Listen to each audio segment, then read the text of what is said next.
Well, good morning, everyone, and welcome to Wild Earth Safari this morning. Not too chilly, a bit of cloud cover giving us a bit of a blanket. My name is Mark, with Becky on camera, and Herman is back in final control. Beautiful morning, fairly still, a little bit of a breeze blowing.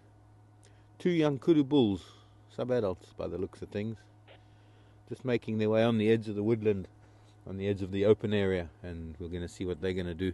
One of them looked a little bit nervous. I was happy to stop and maybe open up here and spend a bit of time with them, but they're both wandering up towards the western edge of the open area, so I don't think there's too much of a disturbance. There are Franklins calling down south. No real plans other than to go and find you some fantastic things this morning, so join us and let's see what we can find.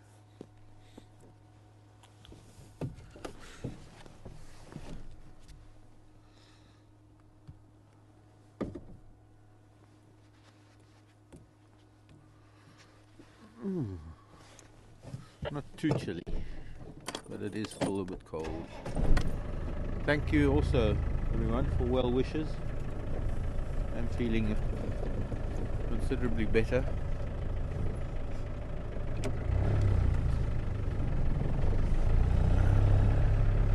Tara's turn to stay out of the cold a little bit.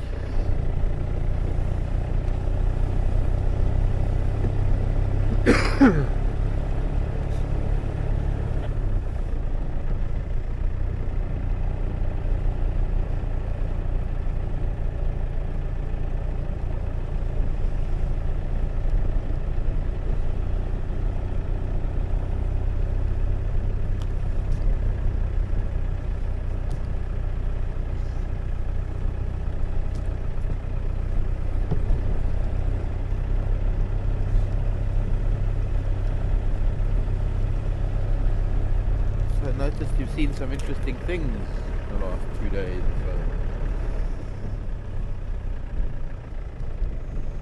Most notably, 3 ostrich yesterday afternoon. That was rather a surprise for all of us.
Karula decided to finally come home, I hear. Fetch her little ones. Well, there wasn't really much doubt that she would. It's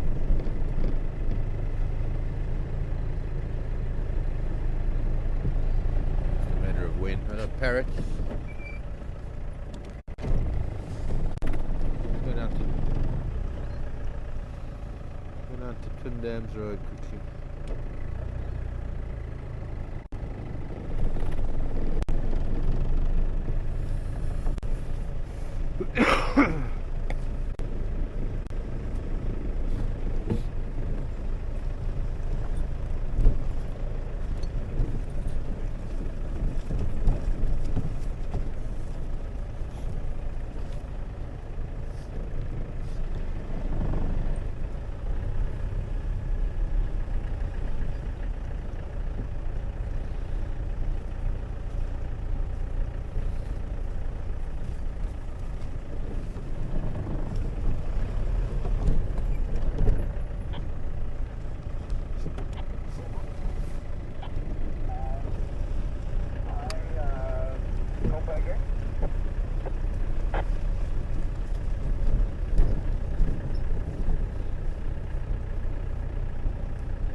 Skies are clear of smoke today.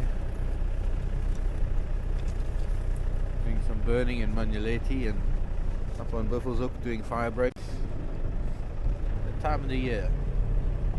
Potential for fires increases the drier it gets.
Excuse me, little Franklin.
thank you to some of you sending in welcomes and good mornings. I really appreciate the well wishes.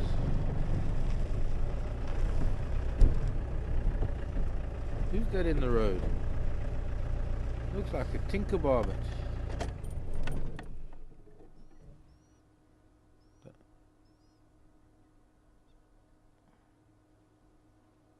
That's the woodpecker. Well, not just a woodpecker, but it's a woodpecker all puffed up.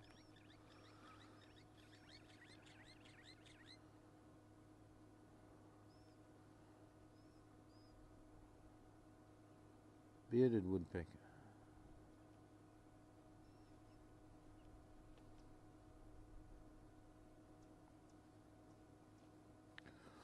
And if somebody just didn't tell this woodpecker that what he's doing is supposed to be done on a tree and not on the ground.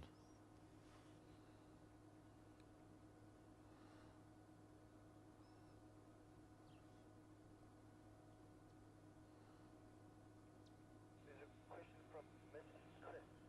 Mrs. Chris is asking for saying you mentioned parrots this morning. What kind of parrots do you think that you might have area? Because you know I'm a huge parrot fan, and African grey for almost 48 years now. From Mrs. Chris. Morning, Miss Chris. And thanks for your email, Miss Chris, asking about parrots. Since I mentioned parrots earlier, oh, there's an elephant bull being here.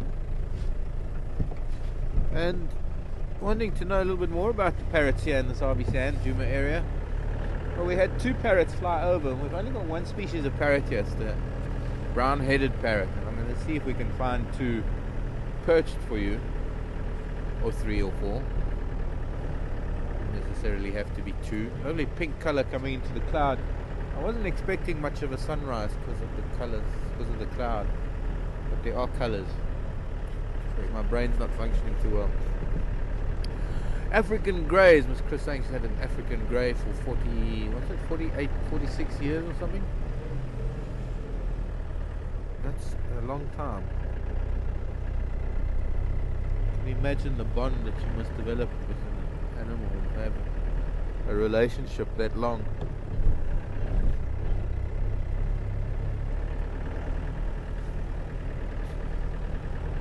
African greys are more West Africa, Central West Africa. No African greys here, but we'll see if we can find a brown-headed parrot for you.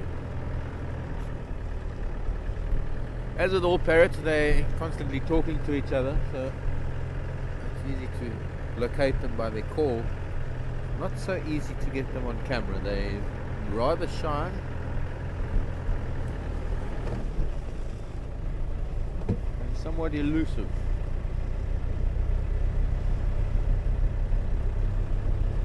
Another parrot we have in South Africa that is an endangered parrot on account of its habitat loss. It has a very specific habitat. It lives in the yellowwood forests of the southeastern Cape, and that is the Cape parrot. A very special parrot. There's also the Meyer's parrot, which I think is found more in Botswana, maybe northern part of Kruger. I have to consult my book for the distribution of the Meyer's parrot. Up in East Africa, a lot of different lovebirds up there. The Lillian's lovebird, a couple of different lovebird species. Interesting seeing all the roundleaf teak that has died down here.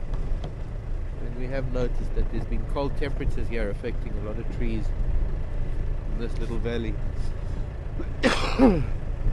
that hasn't affected them in higher lying areas. Even if there's only a few meters difference in altitude.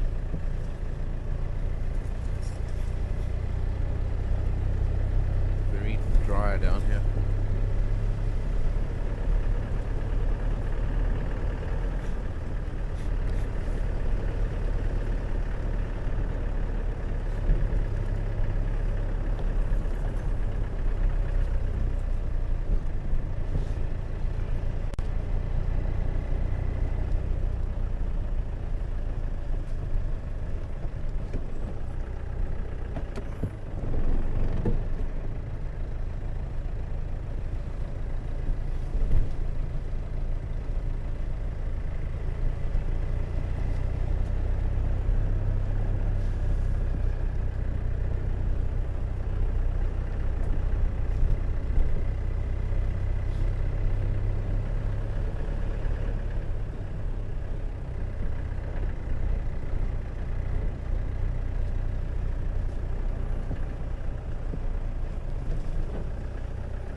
tracks of an elephant bull that came down this way last night.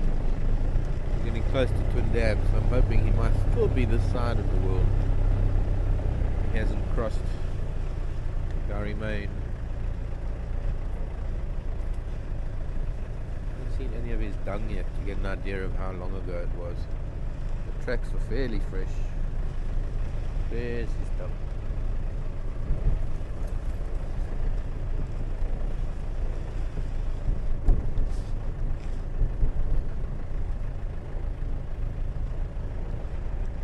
Twin Dams, we call it.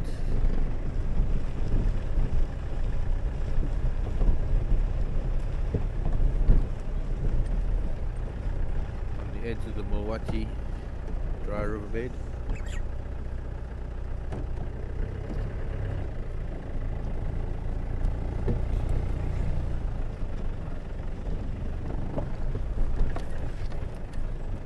Been hippo too. Oh, there are still hippo. Been in and out. Water seems to be receding quite fast, actually.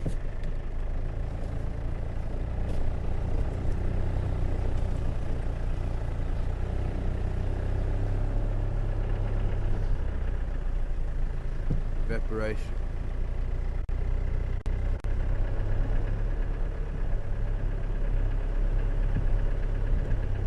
So the elephant was here, but now there's been a car making it detour around this piece of quarry, so that means that it was at least yesterday. Morning hippos, looks like a big bull there.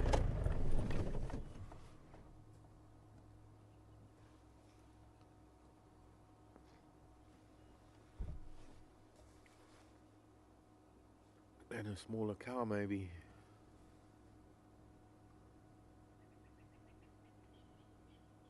And it looks like quite a big hippo on the right.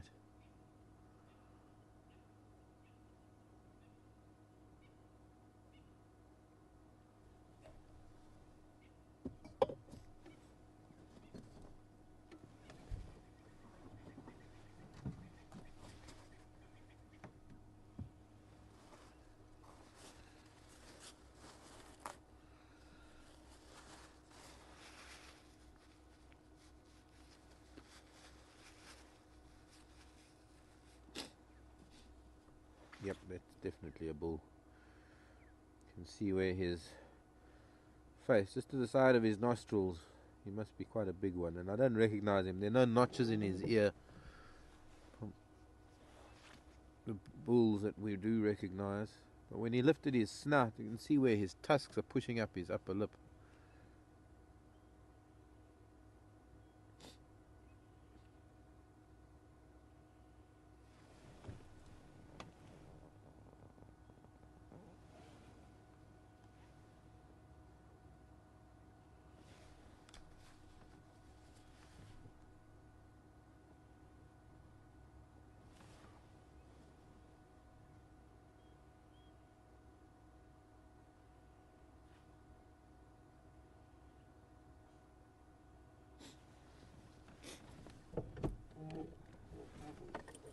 So let's continue.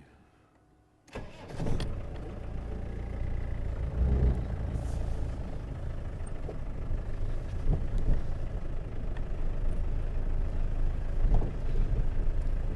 a big bull there.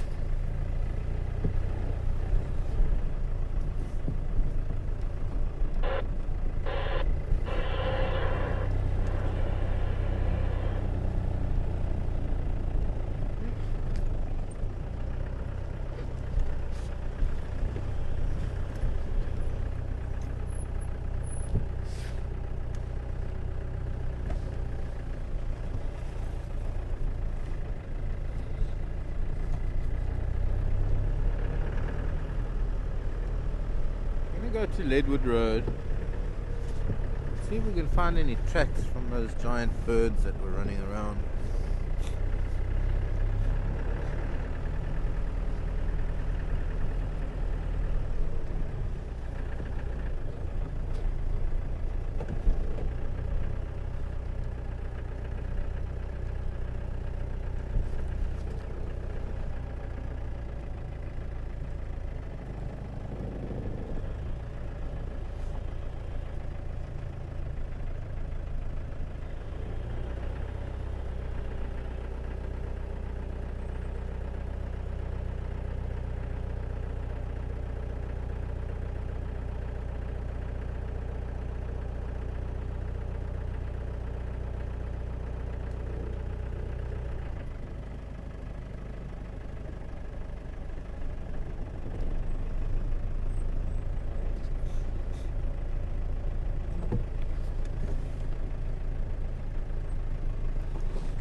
Sorry, I just was stopping there to listen to Alan's question.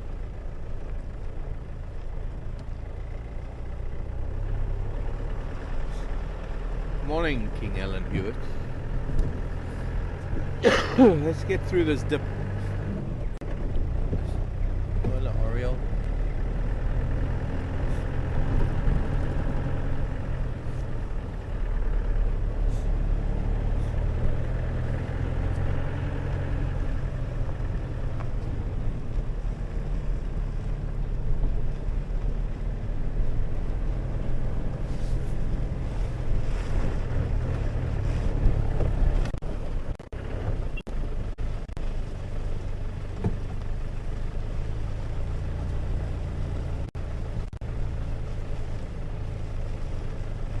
Ride a bicycle faster than this, kinda move it.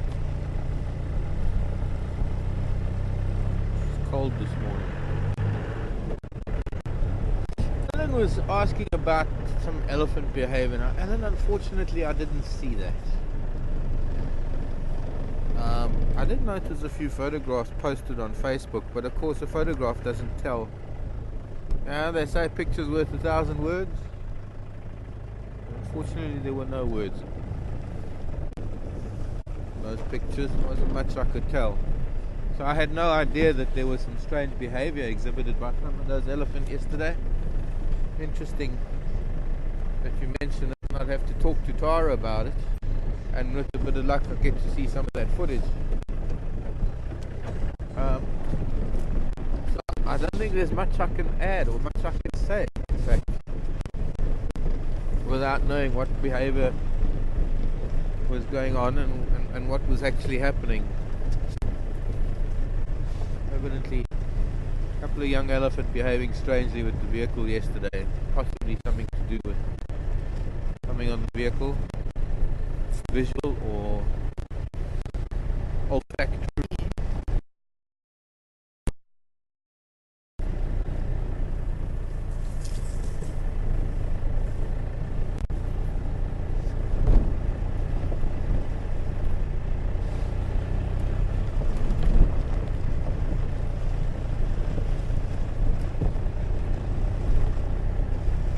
Watch it first.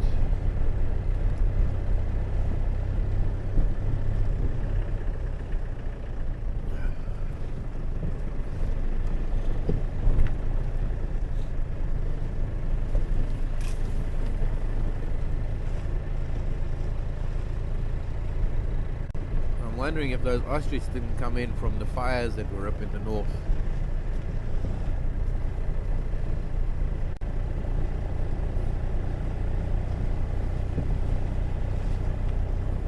Strange though that Tara saw an ostrich last year and then she saw these three yesterday, and I've never seen an ostrich. Well, here at any rate.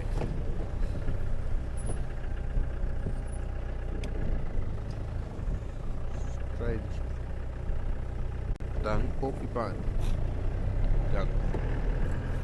Maybe we'd have to come and look around this part of the world tonight. Porcupine.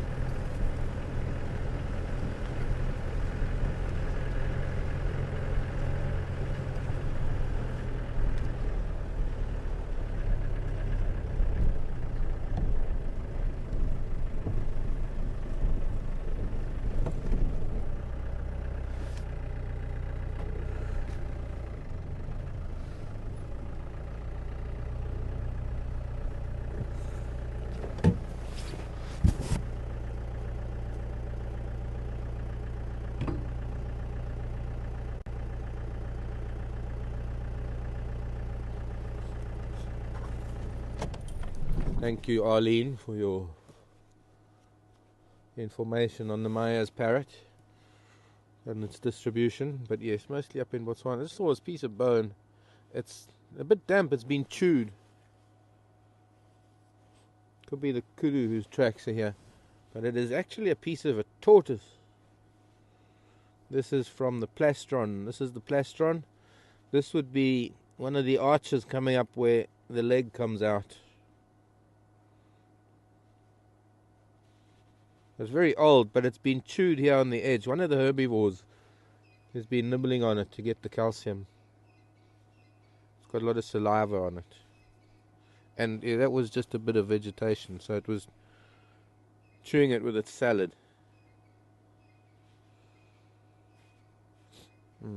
Interesting little piece of bone from a tortoise.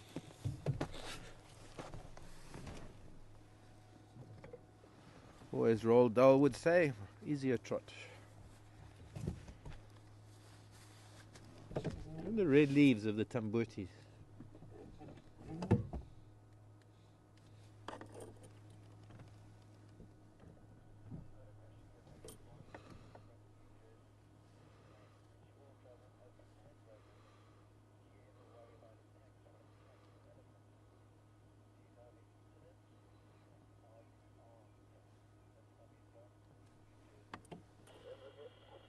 Lovely red leaves of the tambutis.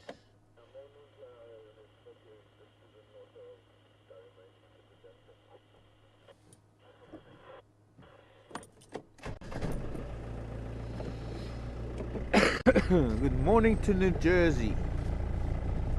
Yvonne, hello. Yvonne in New Jersey.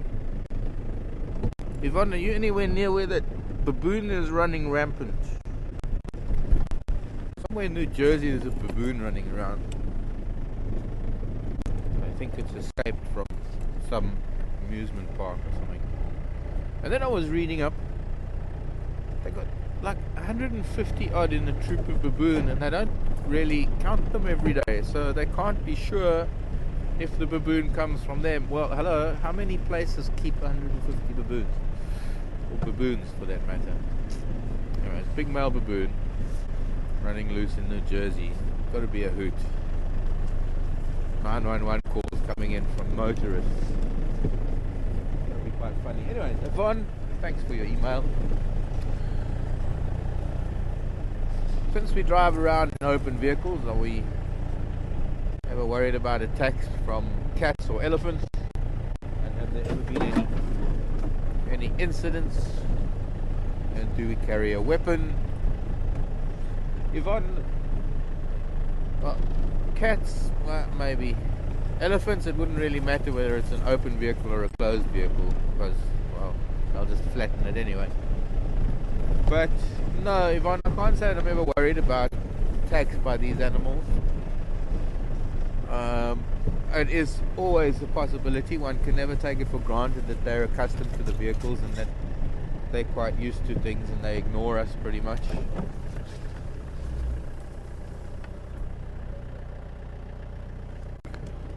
But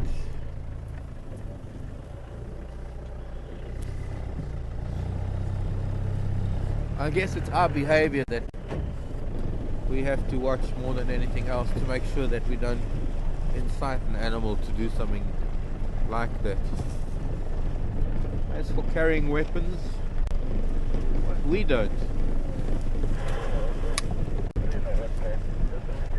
The game drive safari vehicles do, because they have guests, they have visitors, guests, tourists, and you never know what a human is going to do. One thing you can, not that animals are predictable, I mean, animals, the only predictable thing about them is that they're unpredictable, but their behavior is pretty much, well, how can I put it?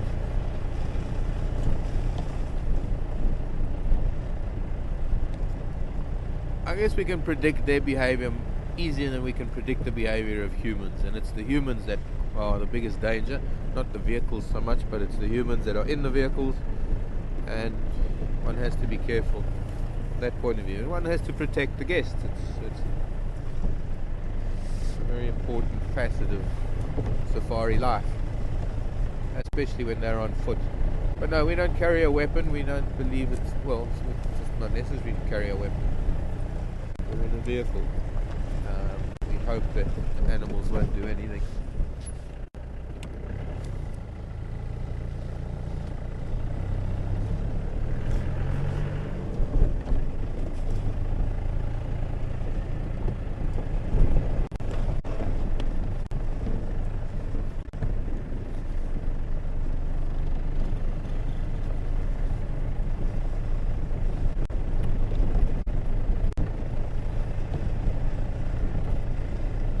ever been incidents?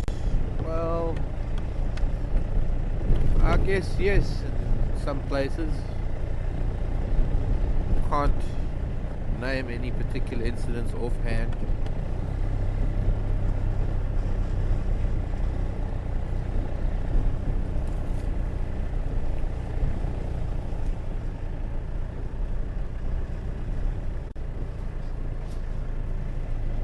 When you consider how many vehicles there are, and you consider how many people there are, and it's not only here in Sabi Sand, we're talking about the whole of sub-Saharan Africa, and an area that size, there are thousands of vehicles out in different areas of wildlife viewing game.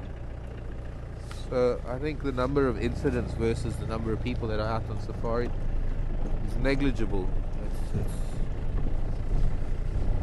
It's negligible. I'm gonna go and have a look over this little ridge, that other little open patch of ground. I haven't seen any tracks from these ostrich yet.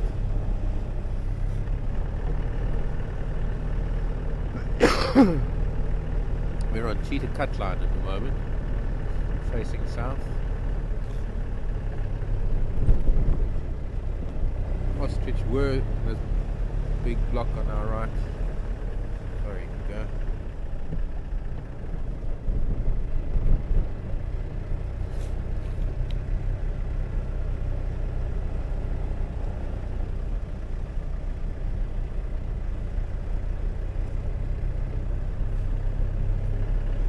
Maryland, California. Oh, there's ostrich. Not ostrich. Also got a long neck, but it's an animal. It's a giraffe. There you go. Excuse me, Franklin. Maryland in California. Hello. Maryland wants to know the difference between male and female elephants. Well, I'm hoping to be able to find you some elephant, Maryland, and be able to point out the differences. There are zebra here too. Maybe ostrich are hanging out with them.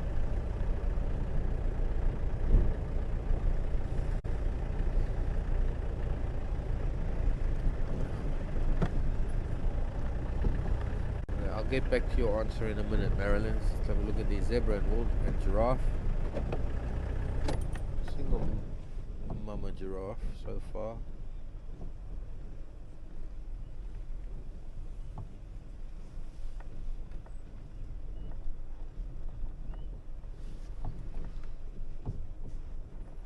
Very distinct line at the end of this front of this cloud above us.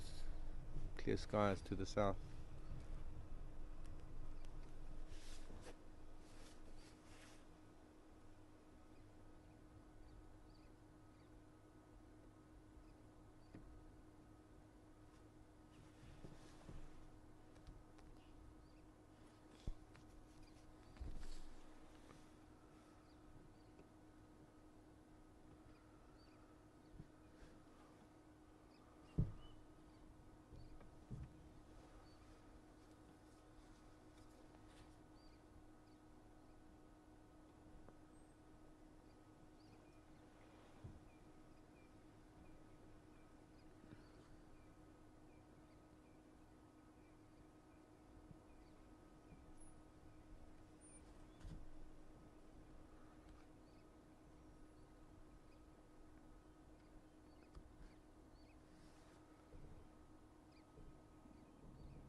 Looks like she's got a kink in her neck.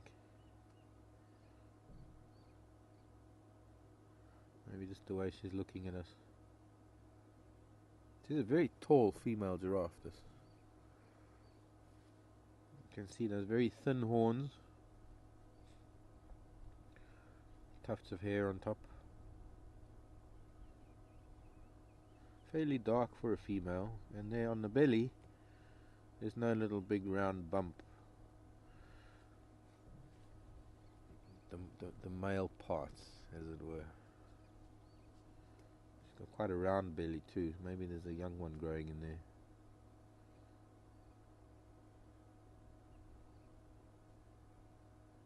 Beautiful long tail.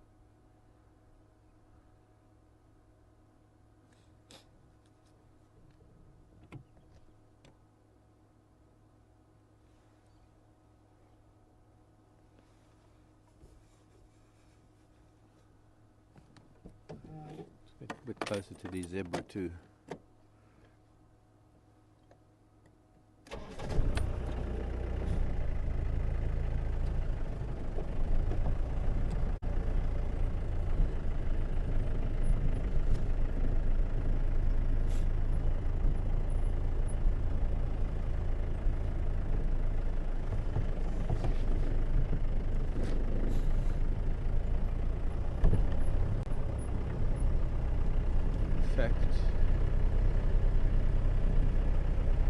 Turn around on Gari Main, come face the other way, we'll have the zebra in the foreground and the giraffe in the background. A little foal, maybe 6 months old. Very dark zebra, that one. One of the mares, I guess.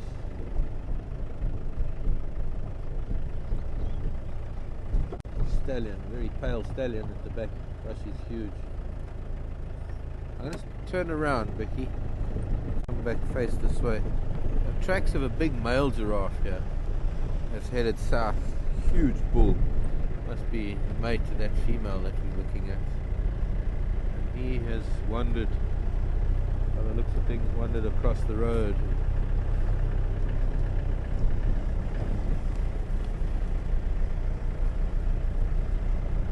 And gone south. Yep, there are his tracks. That is a massive giraffe. There's a youngster in the road, and another female comes. Two youngsters. And this goes to show, when we see an animal on its own, it isn't necessarily on its own. It might just be spread out a little bit. A couple of youngsters coming across to join her.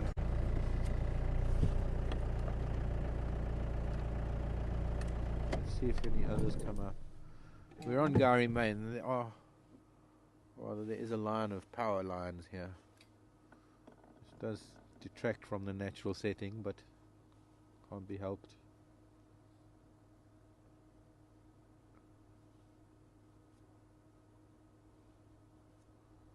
Well, with two youngsters, I expect there's at least another female around here with them too.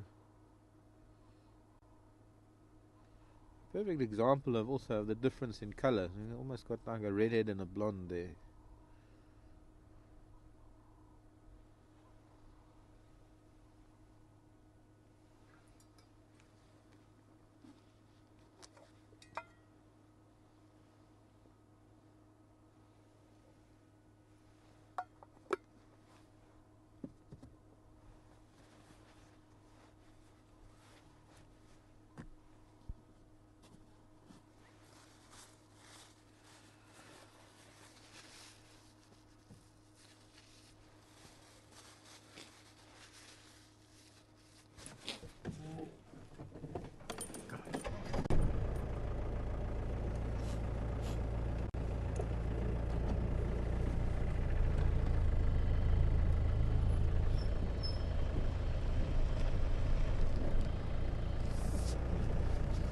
This is a main road into the Sabi Sand, so there are signs here that tell guests who are driving themselves into the reserve, telling them where to go to the respective lodges that they might be booked into.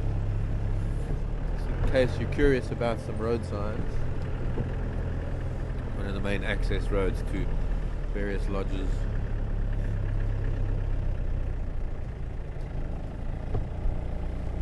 I'm afraid we're not going to have the zebra with the giraffe in the background. She's moved off. Oh, we might. These youngsters are coming up now, so maybe we will. They're coming, they seem to be following that female. Let's stop here and watch the zebra and the giraffe are just going to wander into the shot.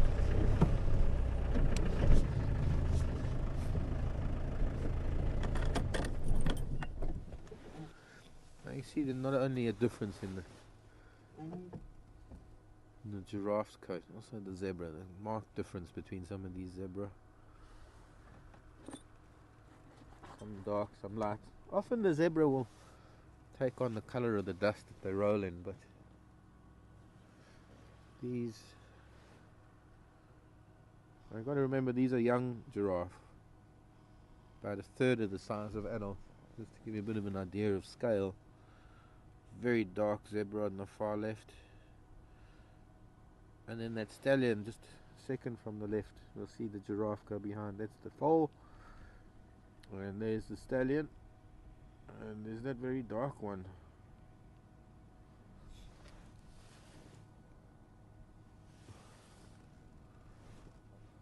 Two foals amongst the slot. Giraffe going to join their mother.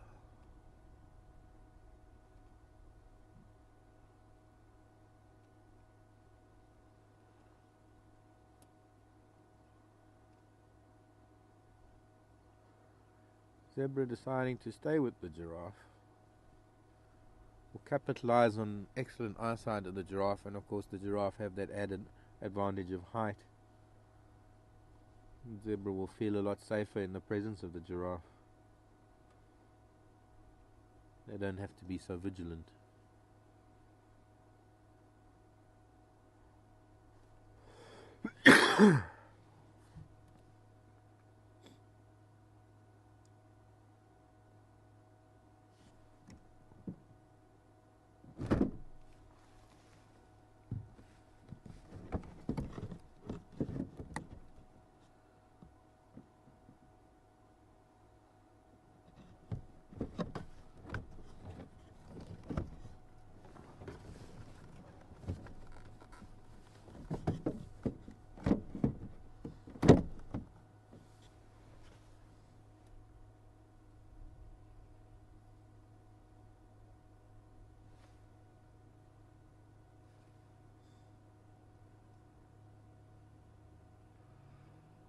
Ah, that baby coming to get a drink. Mommy, where have you been? But say a little bit old to be suckling. Let's see if we can get a better view of that.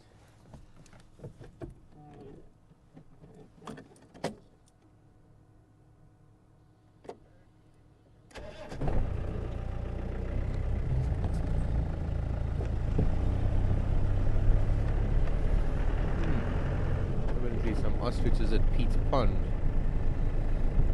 It's interesting. She's trying to prevent it from suckling. About a 6-month-old giraffe left, so she's not pregnant. She's probably still post-pregnancy.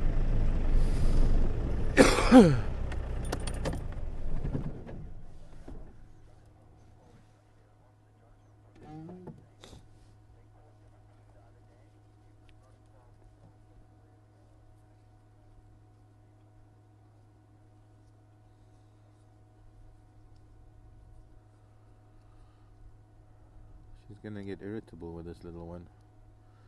She doesn't want it to drink.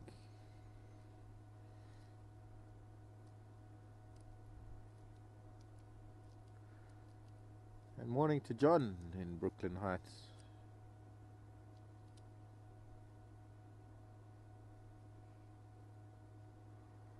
Thanks for the info. John saying that they caught that baboon the other day.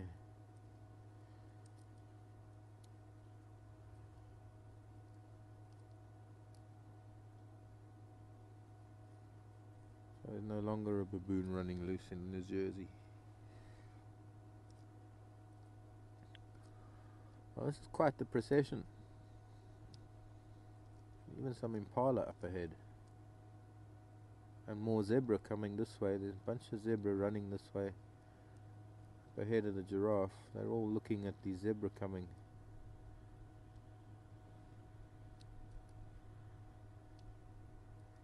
Everybody stopped. Okay. Time to go the other way. The giraffe have turned and are running, coming straight towards us. Oh, bit of a stampede. What is going on here, children? There's only a few zebra running. I'd imagine.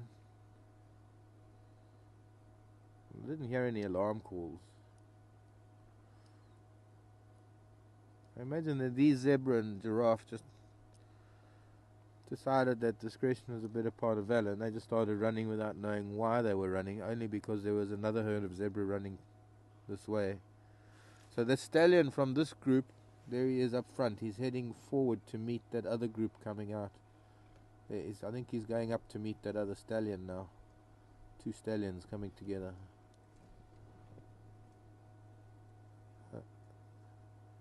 Yes, that's just it. Just a bit of a greeting. We're not in a great position here, but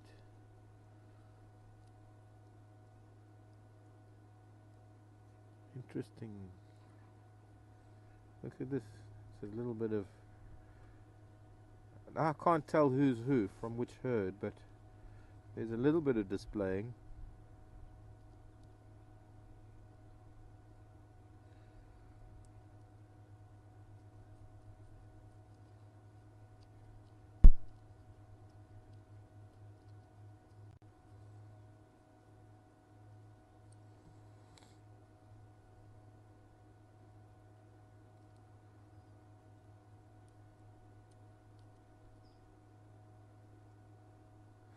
You know, you see when the zebra bunch up like that, that makes it almost impossible for a predator to single out an individual.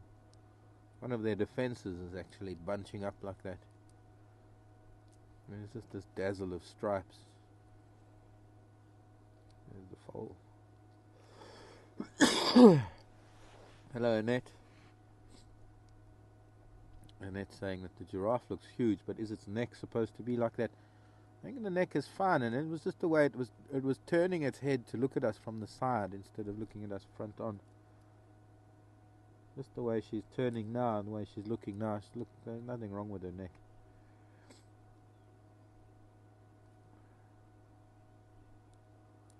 I wonder if those zebra were just running this way to meet up with these zebra. I don't think they were being chased by anything, because they didn't run this way and then turn around and look back in the direction that they were running from. So I don't think they were running from anything as much as they were running to join up with this crowd. There's the stallion. That one is just throwing his head. I recognize him because of his pale rump stripes. All the mares have joined up together. It's just these stallions that are starting to get a little bit boisterous.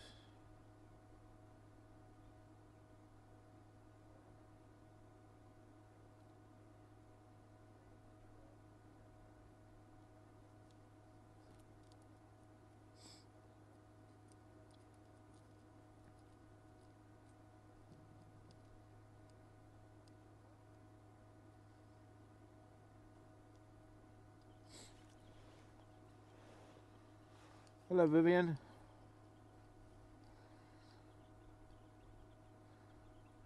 Saying this giraffe looks to have some unique markings and an extra long tail. I think, and Vivian, every giraffe has pretty unique markings. Each one is individual, so each one has a specific feature to its markings.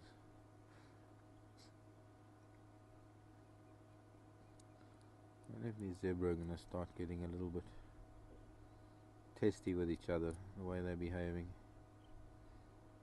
But yes, I think her tail is quite, not extra long, but it is a tremendous tail that she has. She looks after it.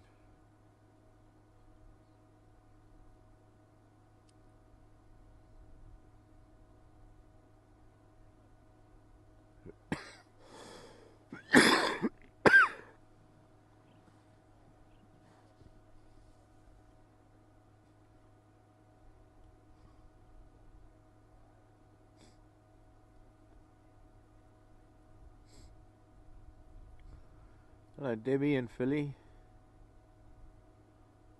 Mentioning one night there was some zebra at Pete's Pond getting quite aggressive, kicking at each other, wanting to know if there's any reason why they would do that. I would have to have seen it, would have to have figured out whether it's mares or stallions. It could have just been a dispute over who had access to the water at that moment. There is a hierarchy in the herds of zebra where a lower ranking stallion and his mares would have to wait for a higher ranking stallion and his mares to move on, and sometimes there's a dispute over who's supposed to be there for the water at any moment in time. But very hard to comment on something that I haven't seen the behavior and I haven't seen the circumstances.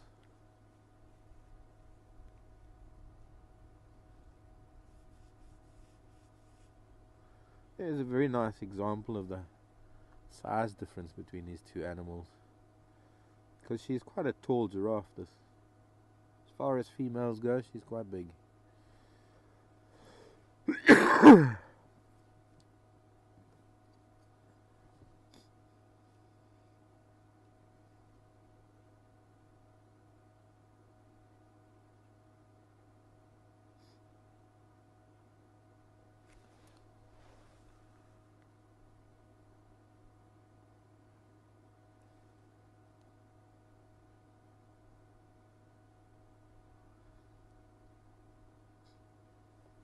I think there might be something around. Just heard an alarm snort. The giraffe stopped doing what they were doing. And now, because of that, these stallions have stopped their shuffling and pushing and are making their way back to the females.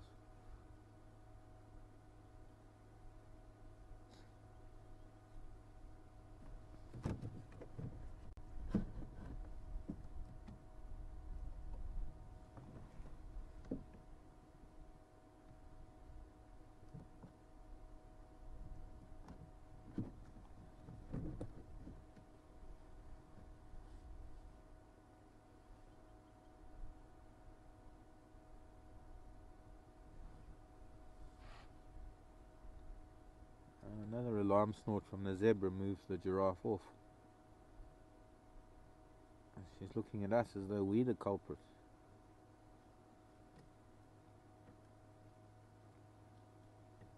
Right, time for everybody to move again, and I don't know why.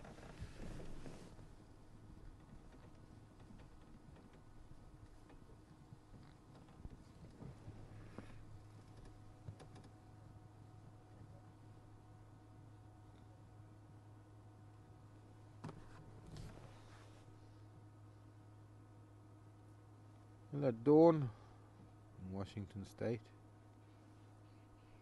The zebra rubbing their necks, is that a greeting of sorts? Yeah, very much so. Part greeting, part bonding. Something's up. I think we need to investigate. We'll start with just taking a little roll down this end to see if there's anything here.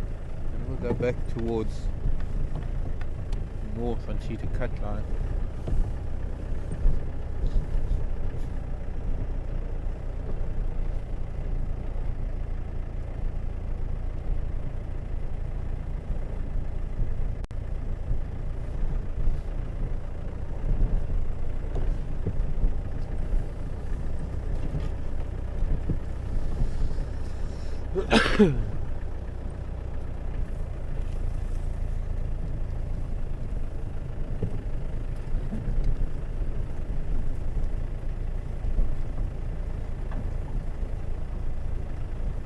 Only one or two alarm snorts from that zebra. One of those zebra. Nothing too serious, but it has moved all of them off back closer to Gowrie, Main. I don't want to go too far from Cheetah Cut Line because something might be up.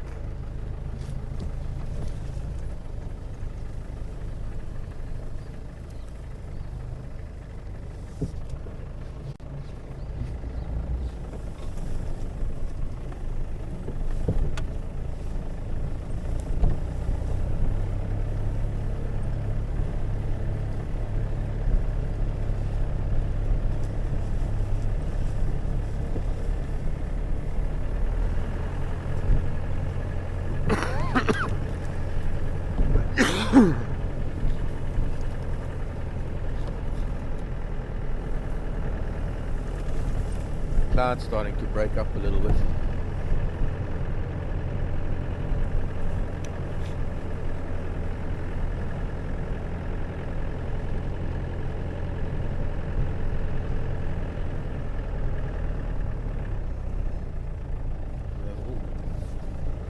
Out of sight now.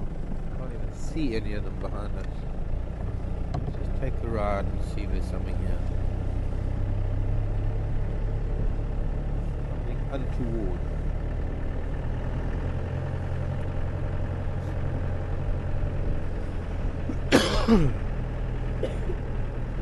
Excuse me.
Black shape way up on the cut line.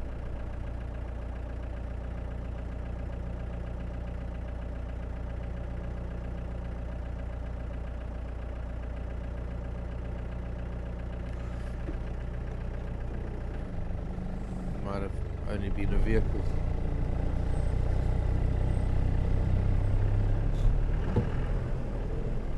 And that might have also been what chased the zebra initially here on Torchwood and brought them down this way. Could very well have been.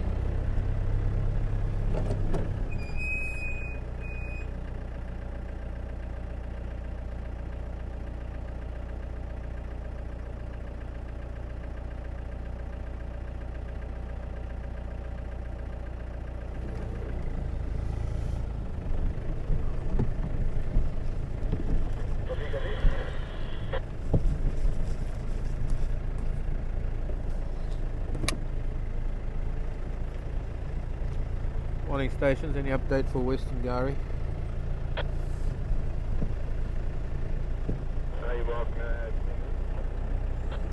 Thank you very much. Leopard tracks. Karula's tracks.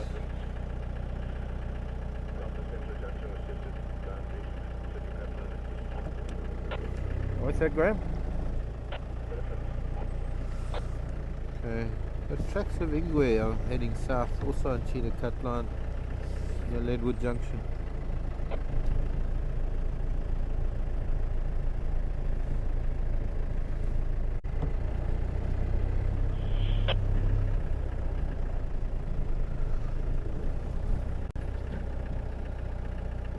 Those are my tyre tracks there. And there's Leopard.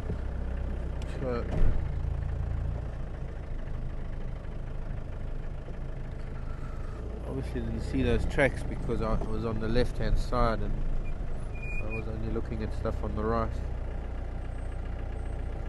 I'm quite sure that's Karula.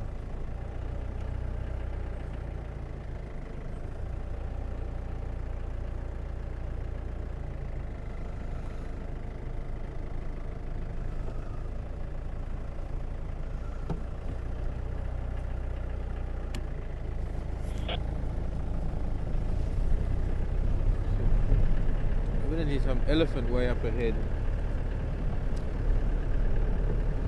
on Cheetah Cut Line.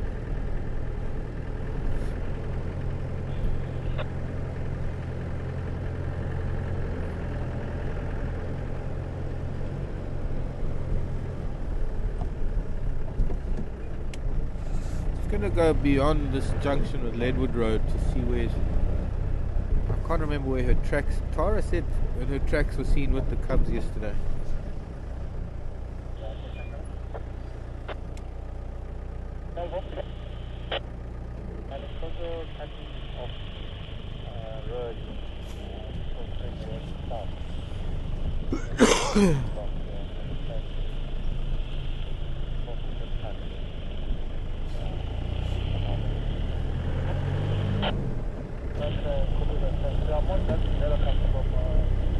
She was probably in about the same area if I'm not mistaken, so it could have been yesterday that she was, last night she was here.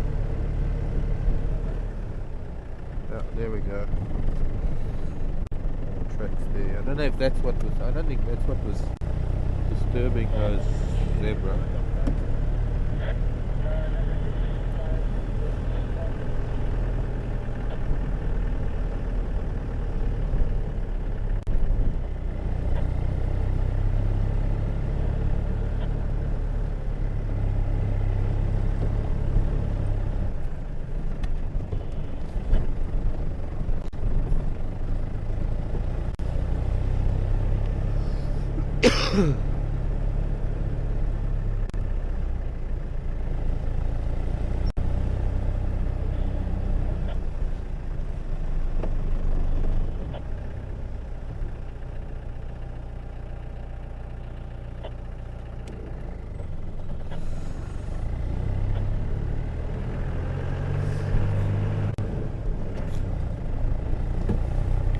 Half a mind to go back and watch the zebra and giraffe again, but let's.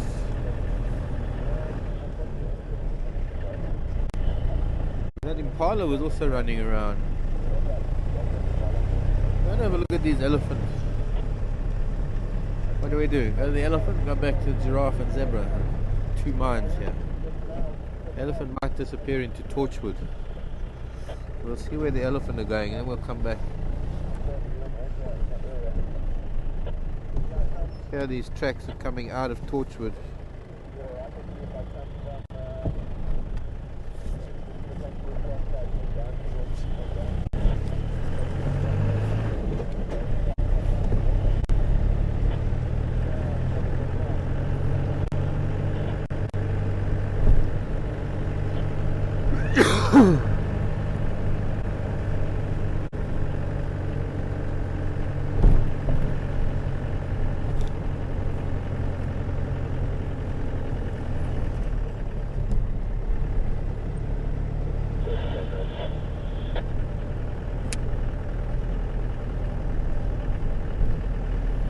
I believe you saw that young rhino as well yesterday that I've been trying to find for a while now. It's wonderful actually.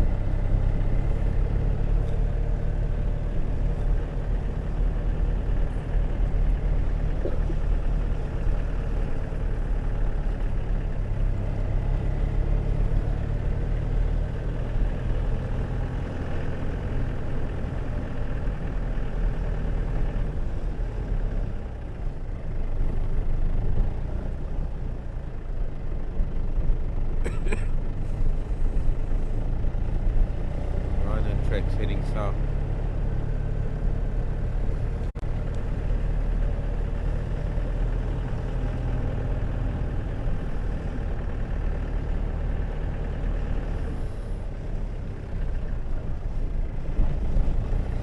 Elephant tracks are coming onto our side. Looks like they're crossing over this way.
they've already gone down to Drakensberg.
Yeah, the colder it's getting as the cloud is dissipating.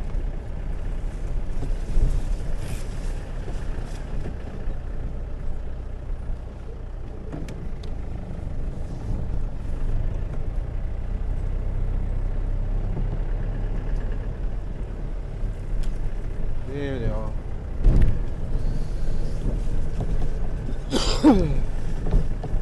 Well, at least one of them is. There's another one.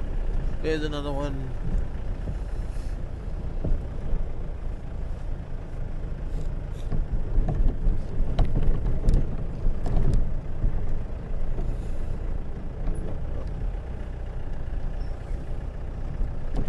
Yeah, look at that little one coming out onto the road.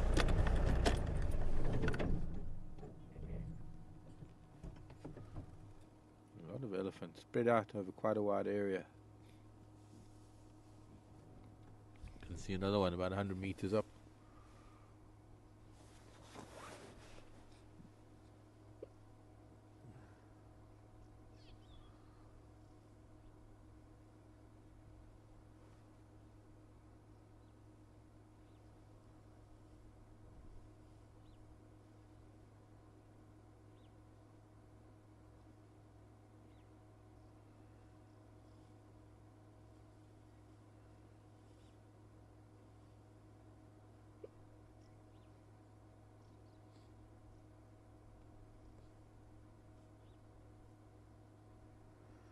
Now, to tell you, see, we can see the difference between a bull elephant and a cow elephant.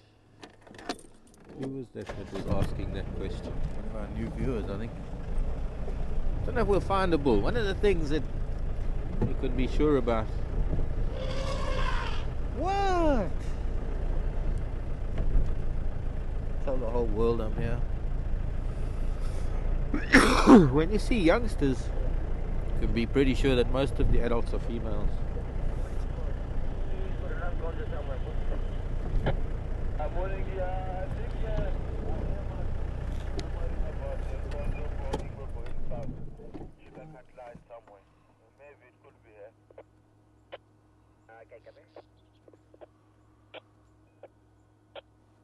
Ephraim, come in. Yeah, morning. Atumkonzo comes out of Torchwood at Mamba Road and then heads south. I'm just with these in Dlorv now on Drakensberg. I'm going to go and have a look again. I did come up Laidwood Road. There was nothing on Laidwood Road earlier.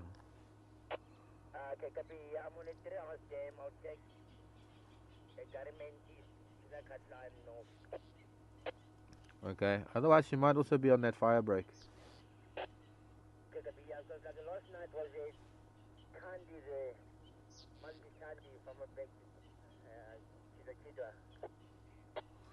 Okay, copied. I thought Karula was also in this area.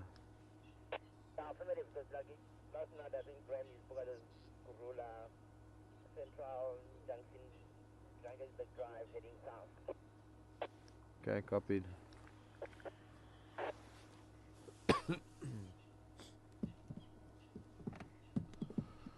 I'm hearing elephant everywhere. So there's a lovely big herd. Now I was saying that with the females, no, or rather with the way elephant society works, I mean, when we've got youngsters, you're pretty sure that the adults are females. especially in a situation like this when you've got a very small elephant that's only around a year old, if that, with its mother. You can be sure that she's a female, and most of the adult females who have had calves will be lactating, or they have lactated, and so their mammaries are very visible, as we could probably see with her. And now, elephants are one of the few animals that have their mammary glands on their chest, as opposed to most other animals whose mammaries are towards the back legs or on the belly, as with the dogs and cats. So I don't know if it's inappropriate, but elephant boobs are between their front legs, and that's very noticeable, especially some of the females that have fairly large mammaries. Wow, it was a big tree that just broke to our left. But I think it's the forehead, the head of the elephant. Now, when you get to see a lot of elephant and you get to watch elephant, you get to see their faces as distinct, as different and distinctly different as human faces, and some of them are pretty and some of them not so pretty. But you get to notice their features. Now, when we look at her, just about where that dronga is or was in the tree, you can see that her forehead and the top of her head make a very sharp angle, and that is characteristic of the female elephant. Is that very distinct angular forehead, as opposed to the bull. The bulls are much more rounded, and then of course, well, the bulls have the boy parts, but that's not always easy to see because the penis is retracted most of the time. It is only unsheathed during urination and at other times. She's really enjoying that acacia, getting all the bark.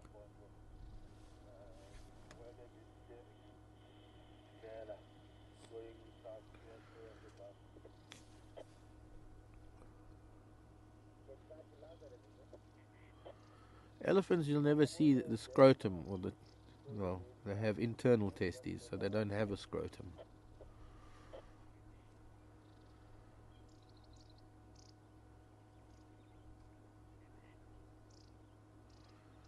She's using her tusk to try and break off strips of bark.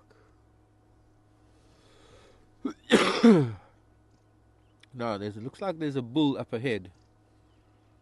So let's move on a little bit because he's coming out onto the road. Let's leave mom and child for now. You notice that angular forehead of this cow. Let's just go and have a look at this bull. I think there's a bull up. That's just a young bull, but we'll still get to see the difference. We can come back and watch her bending down and pulling at that acacia with her tusks. Very short tusks, so she's got to bend down quite far.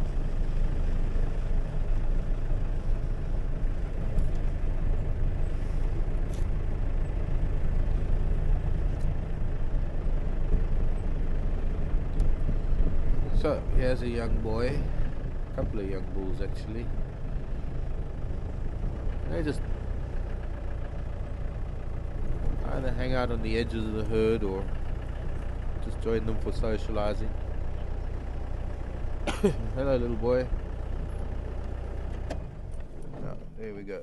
Also got a drongo at his forehead and a much more rounded forehead.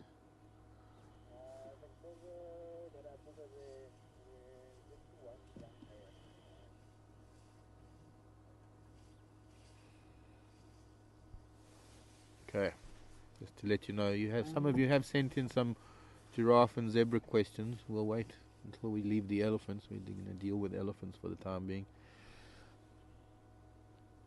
Another young bull up ahead of us.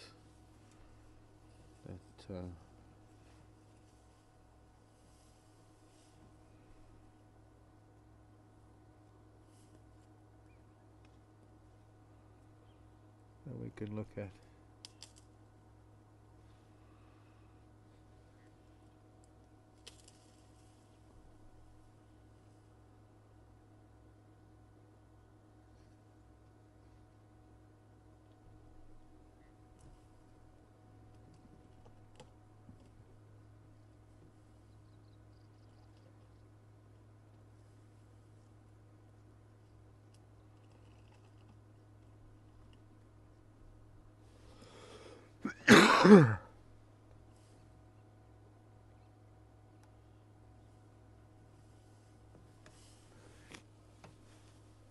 Nice sunshine coming out. Maybe it's going to warm things up a little bit.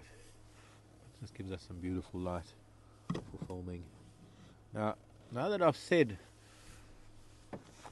or rather told you about the forehead, the angle versus the rounded forehead of these young bulls, take note of that when we're looking at elephants, and you'll be able to pick it out yourself. You'll be able to see just from the forehead of the elephant.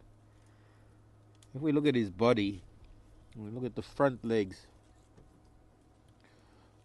and where the mammaries would be on a female, you notice the bulls, their chest angles up quite sharply, and you'll notice with the females, with the cows, they don't have, obviously, because they have their mammary glands there, they're shaped differently. This bull's also got a fork-tailed drongo next to him, just in front of his eye, in fact. Quite a lovely shot, that.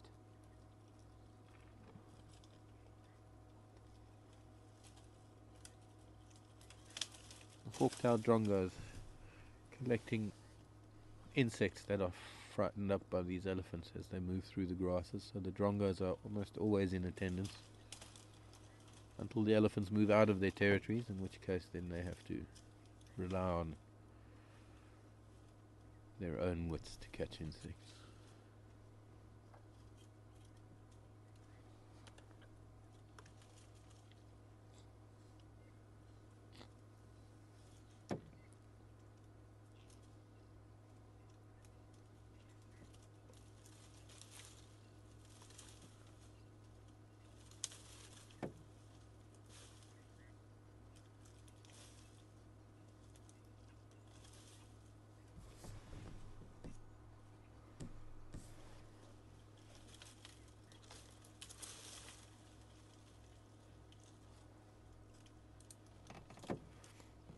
Right, let's go and find mum and cows again. Let's say hello to this little boy.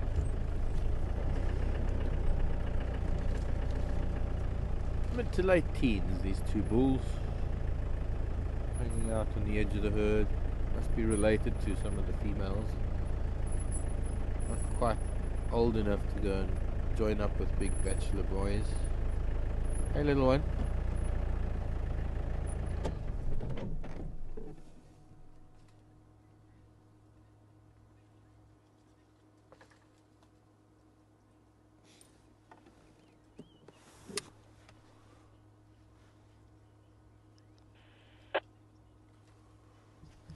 Dlova now on Drakensberg Drive, Junction Central.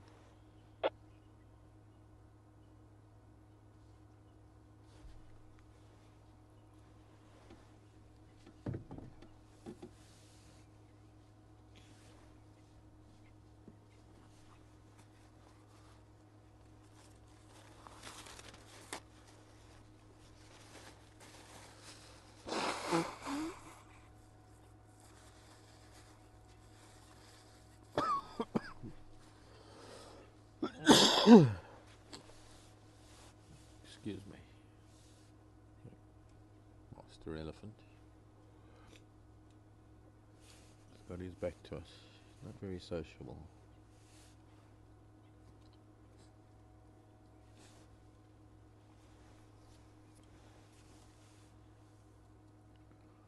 Let's go back a little and see some of the others.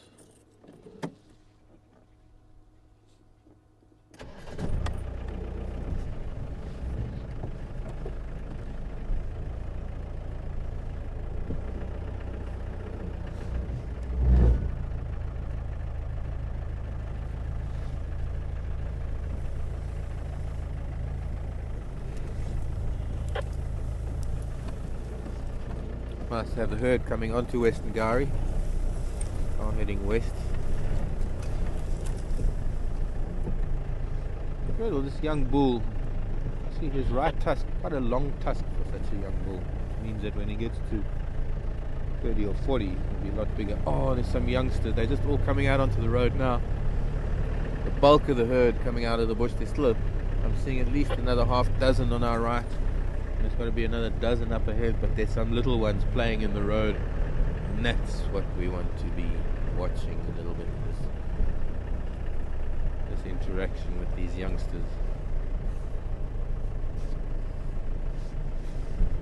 And all their mums.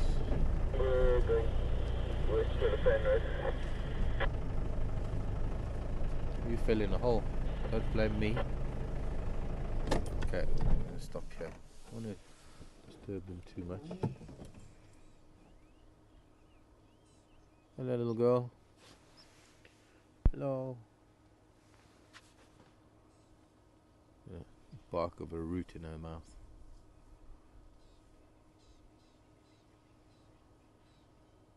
Oh, little ones are running off.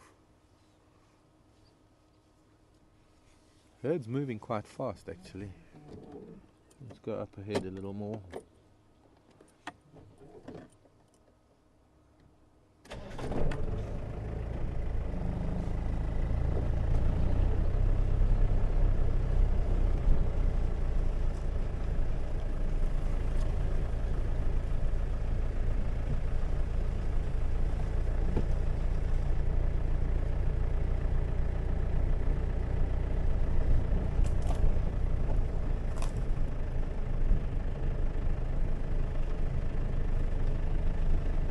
Come, little one.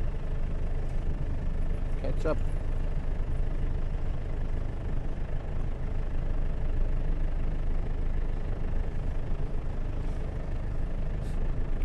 This herd does seem to be a little bit nervous with the vehicle. They're all heading into some pretty thick bush too. Taking a bit of an angle that might be towards... Well, could be towards Gari Dam, could be towards Buffelshoek Dam at this point. If they head further north, it'll get to Buffelshoek Dam. Oh, there's the big tuskless lady. We know her. Well, could be her. Could be another tuskless female. Very sunken cheeks. Very distinctive. Actually, quite a distinctive old girl. Sunken because her tusks didn't develop. Not that they fell out or she lost them. They probably just didn't develop. They're probably just vestigial almost. It's a genetic thing. Gene for no tusks. Let me just roll a little forward just so we... If I can. Go. There we go. Just to see her face. See how distinctive her face is. Mostly because she doesn't have the tusks, but from her eyes, very, very hollow. Not due to any malnourishment or illness or anything. It's just without tusks there. She's got a very narrow face. But look how angular her forehead is. And that obviously gets more and more emphasized the older they get.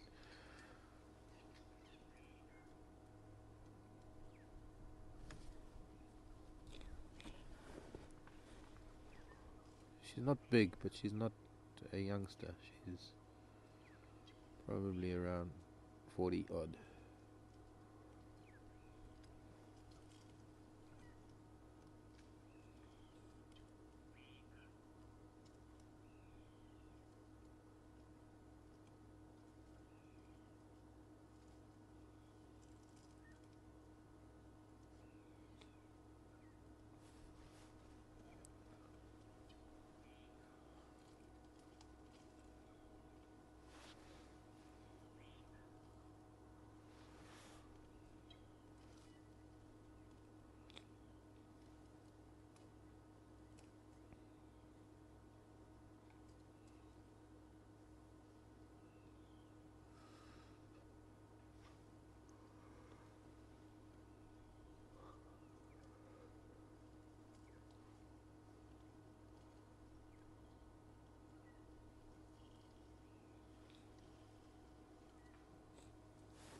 Stacey, hello. Nice to hear you from Australia.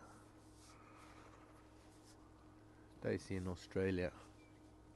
saying, despite the obvious size difference, how do you tell the age of an elephant? I'm just going to roll forward. Use this little slope that we're on to roll down the hill. Funny that you mentioned that, Stacy. I was going through some of my books. I was looking for some tables, both a table of the age or the size differences between the different ages of elephants, as well as the different sizes of horns of the different antelope at different ages. And I must bring that, but since you're in Australia, it'll have to be my next morning drive as well as the PM drive. Something over time, I guess, one gets an idea of things, and one can only really guess. The real way to tell the age of an elephant is to look at the teeth, much like horses.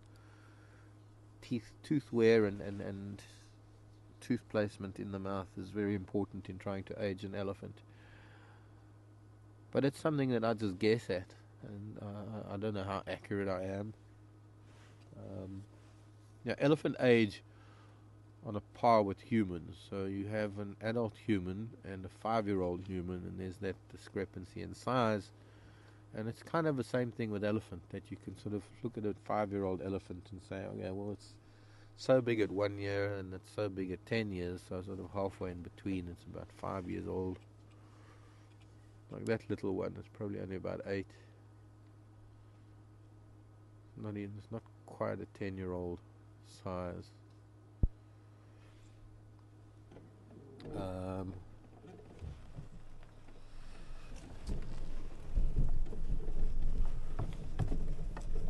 There is a way to age elephant by the size of their feet.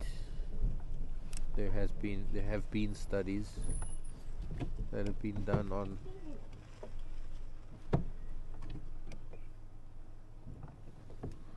size of the foot versus the age of the elephant. And I guess much the same way as there have been studies done on the size of the bolus, the size of the dung ball, versus the age of the elephant.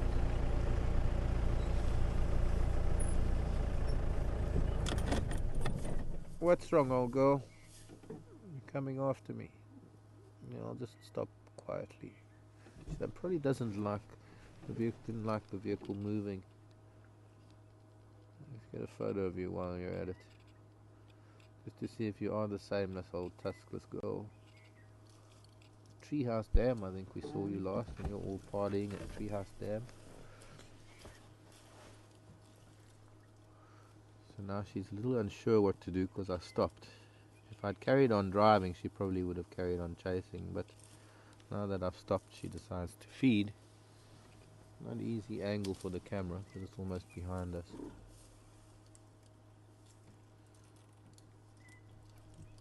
She doesn't have tusks. Now she doesn't have the tusk to use as a lever to break things, so she's just pulling at it. You probably just pull it in her mouth and, yeah, there you go. Pull it with her mouth. An adaptation she's had to live with all her life, not having the tusks to be able to use as a lever.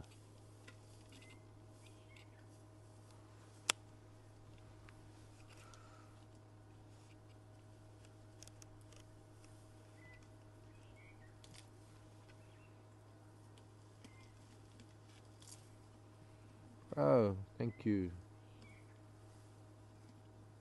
Sandy. Is it Sandy? Sorry, Susie Cook. Sorry, Susie. Saying at the same elephant that you saw on Tara's drive yesterday.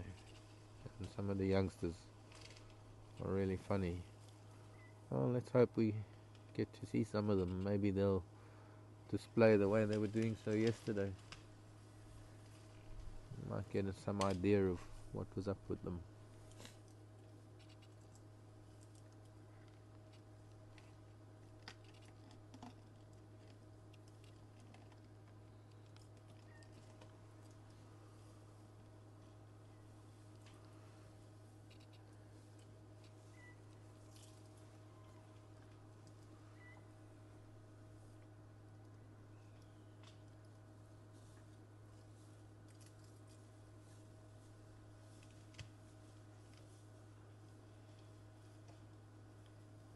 Amy.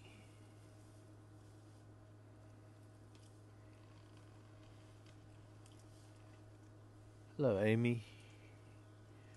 What's the lifespan of an elephant?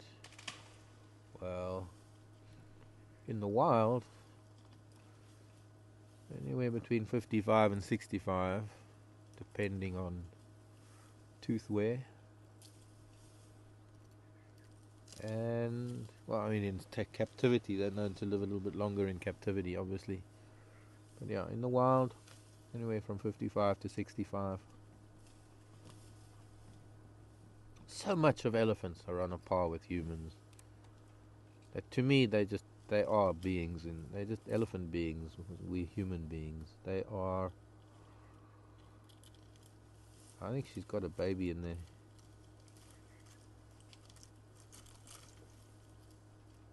Quite a bulge. And it's moving. But that might be because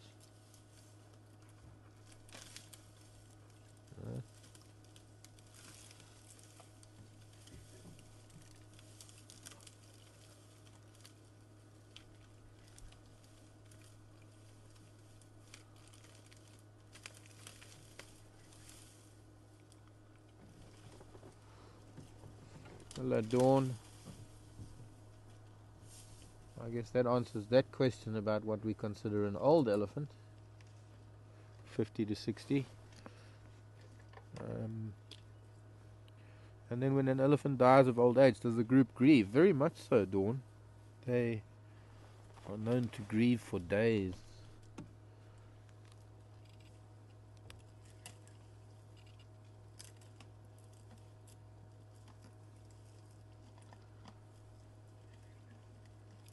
They are also known to bury their dead. Well, bury, I suppose, not the right word, but cover.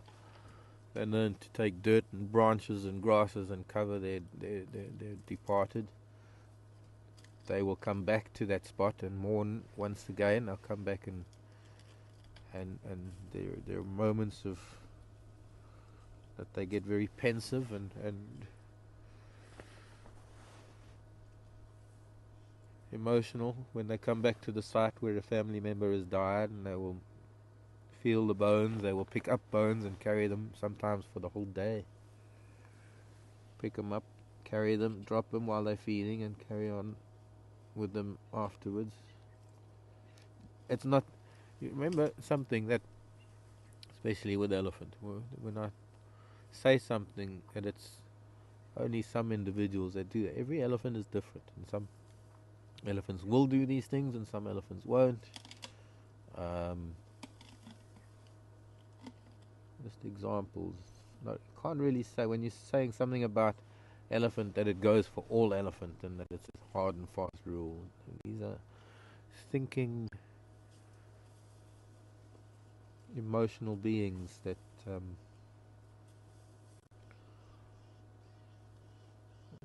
don't really have strict rules about how they do things.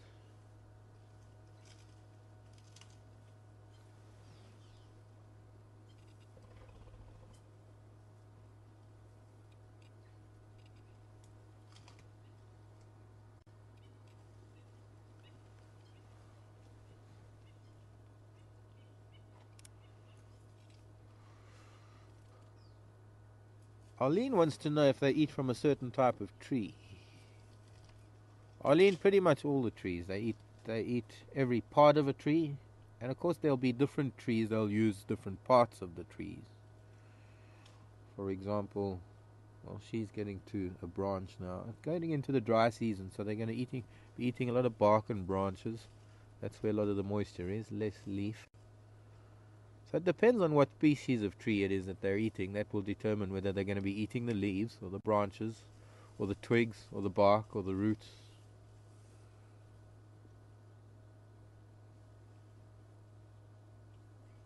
But they probably utilize at least 80, if not more, maybe 90% of the trees in this area and some part of those trees. And they might utilize the root of one tree and not its leaves, and they might utilize the leaves of another tree and not its roots. I know that there will be some trees that they will use parts of the tree for medicinal use. Couldn't tell you which and what uses they are, but when you see some trees, sometimes they'll just take a little bit of the bark. And that has to be medicinal, because otherwise, if it was just for food purposes, they would take more of it. And the roots too of some things, they'll dig up bulbs and tubers or roots from a specific thing for their uses. Something we probably will never find out, but they carry incredible knowledge, these old ladies. Right, they're getting into some thick bush here, this little bit of the group, so let's roll forward if this old lady doesn't mind me doing so. There's some of these youngsters out in the open.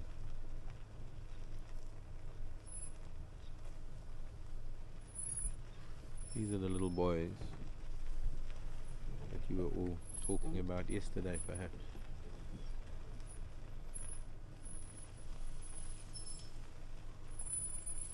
Hello, little one.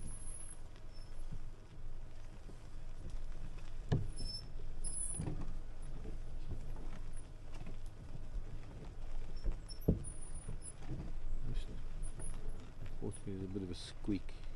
Don't know if they can hear that high frequency, the squeak of the brakes.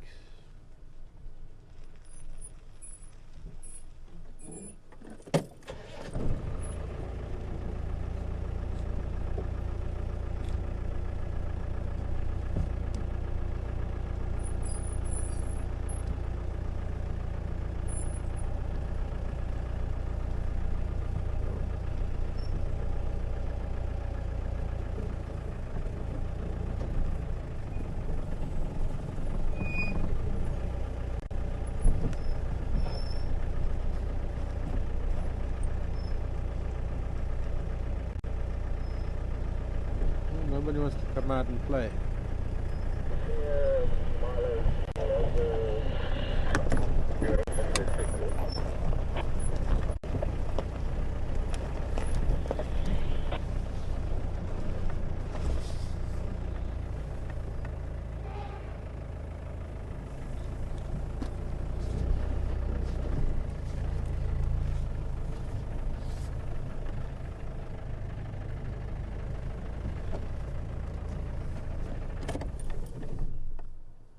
That big female with the tusk, without the tusk, still following us.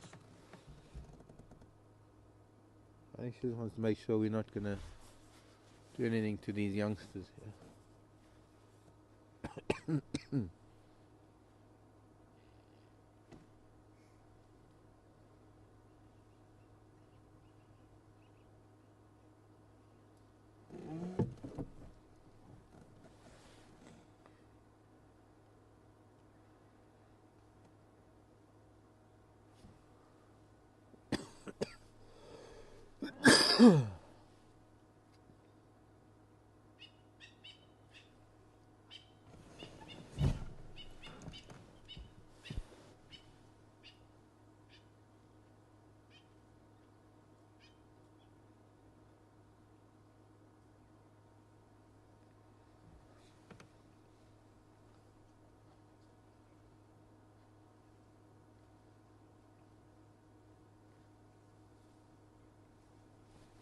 Another big female. Very distinctive left tusk crossing the front of her face there.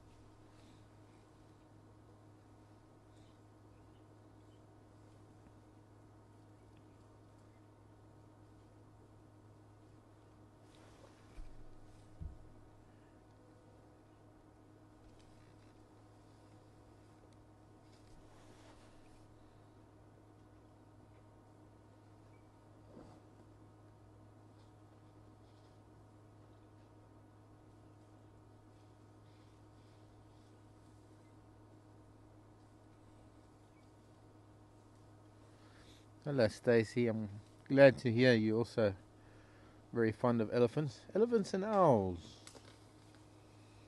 Stacy wants to know how many elephants in the reserve, and are they all in one herd? Stacy, about 14,000 elephants. And there are many. Well, that's the whole of Greater Kruger. About 14,000 elephants. In fact, it's probably around 15,000. I think last year there were 14,000. There's a 10% increase annually, so it's probably around 15,000 by now.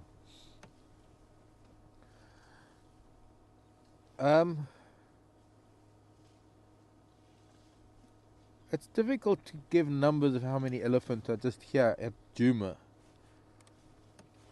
There's this particular herd. There could be a couple of other herds elsewhere that we don't know about. And then it's also difficult to say how many elephant would be within the Sabi Sand, because it's all part of Kruger and there's constant movement between Kruger and Sabi Sand. And we're all one big national park, really. So, in total, look at this little thing.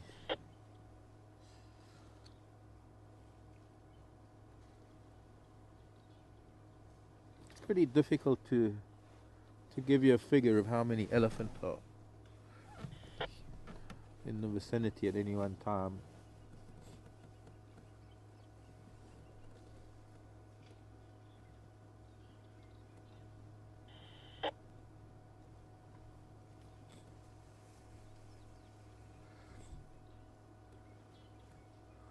She's keeping an eye on us, this old girl. She's probably a matriarch of one of the family groups. Now I'm guessing that there's probably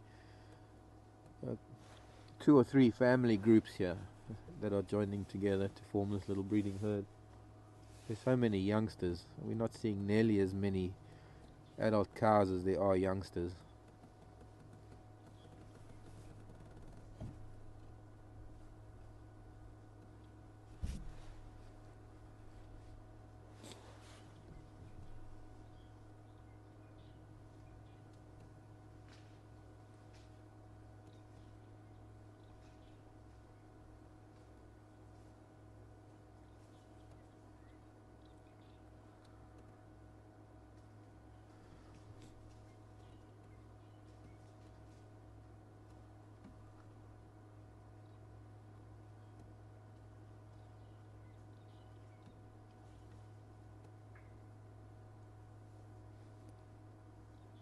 I'm guessing the herd is quite spread out, very well spread out.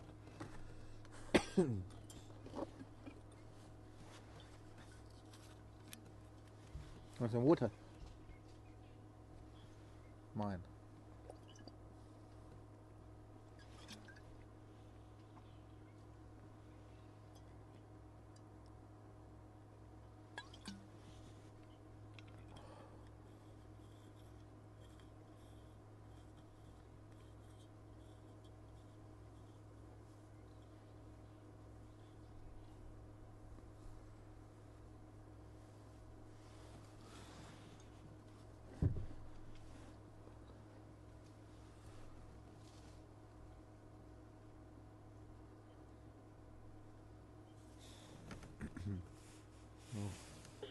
Not much of a view here. Let's see if we can move a little bit again.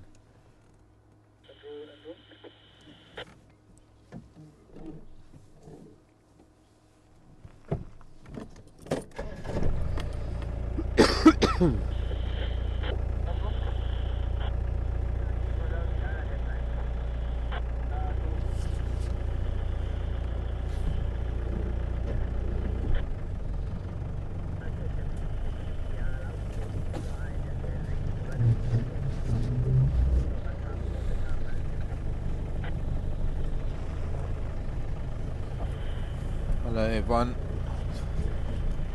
Not my favorite subject, but to answer your question, no. Yvonne wants to know if they cull in Kruger to keep populations in check.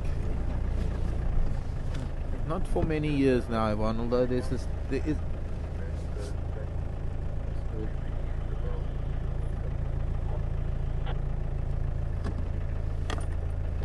There is debate at the moment as to how to deal with the population of elephant. Yeah, there's been a move this morning. It's gone over some of the photos, but yeah, it's even more fuzzy.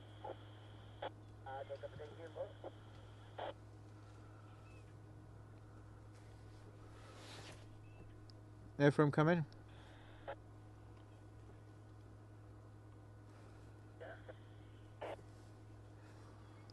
Did you check between Twin Dams and Chillicut line?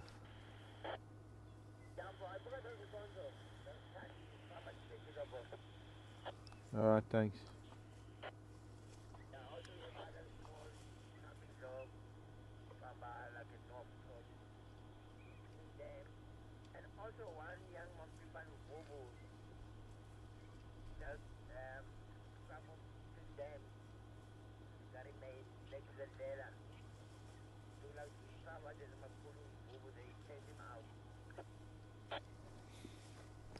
Okay, thanks.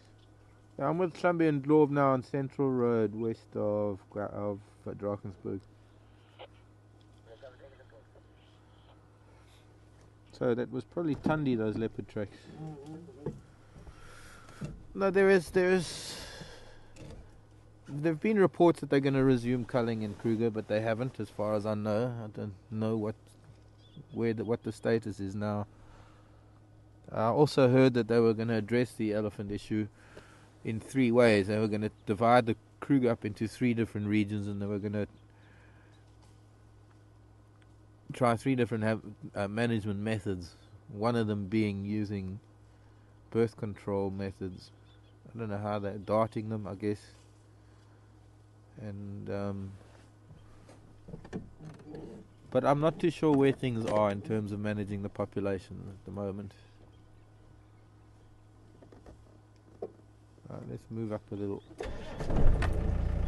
Are you gonna follow us again, Mama? Come.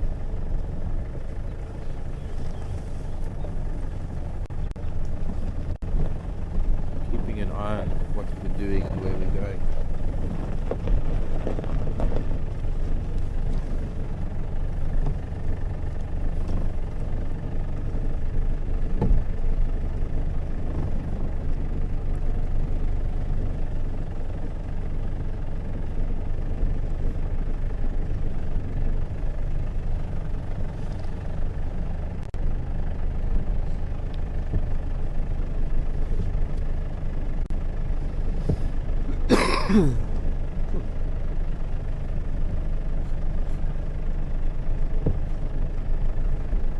Those leopard tracks that we had on Chillicut line,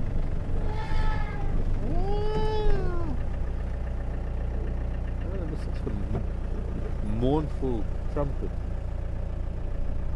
I think this. Remember that elephant that had the sort of fang? The one that. This must be a relative of hers because its left tusk is also pointing downwards, like Fang. I wonder if this is Fang's group too. I wonder if Fang is here. An elephant that's got a tusk.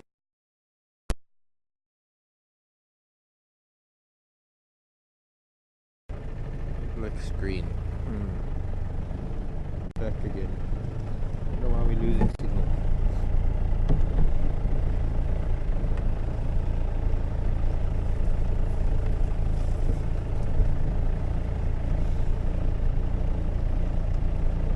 Hello, Janet. Hello, Janet. Referring to that elephant who's got the one tusk slightly in front of her trunk. Would that impede her ability to feed? Not really. I noticed the way she lifted her trunk earlier. She's moved her trunk around the tusk. Maybe in time, if it grows a little bit more, if it curves a little bit more in front of her, it might. But no, I don't think it will.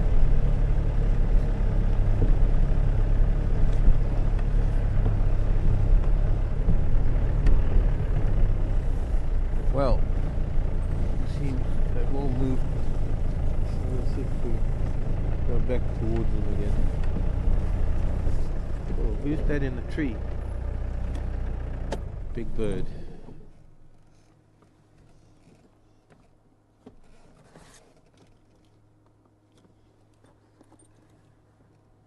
Vulture. Oh, vulture. Single vulture. I wonder what vulture's up to.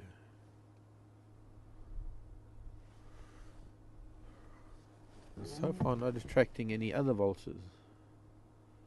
I don't recall seeing it there earlier though. That's one of the white-backed vultures.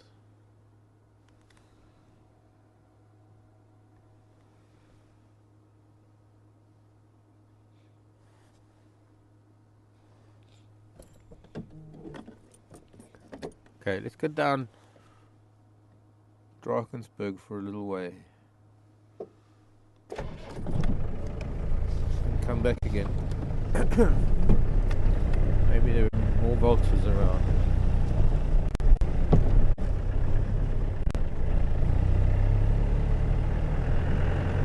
Perhaps by then the elephant might have moved out of that thicket they're in.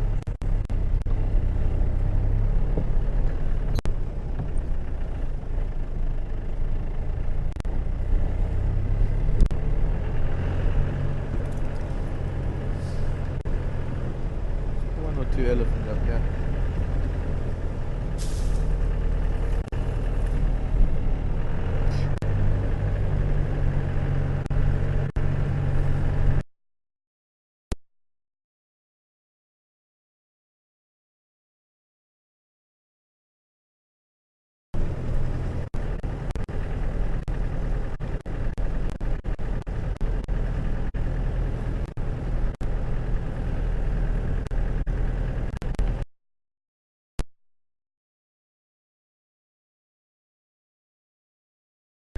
Interesting question.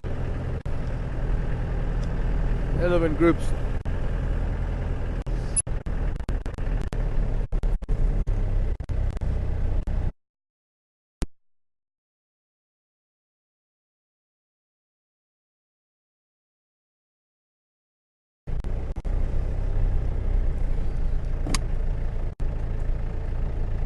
Back again.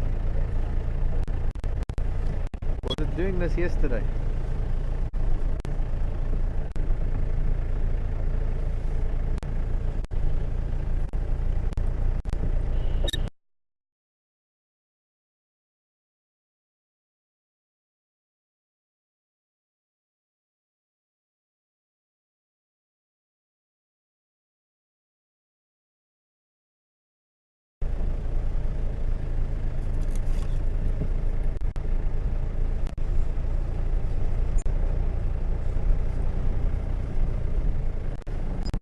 Seems we have maybe a loose connection somewhere on the vehicle and you're losing us in and out all the time.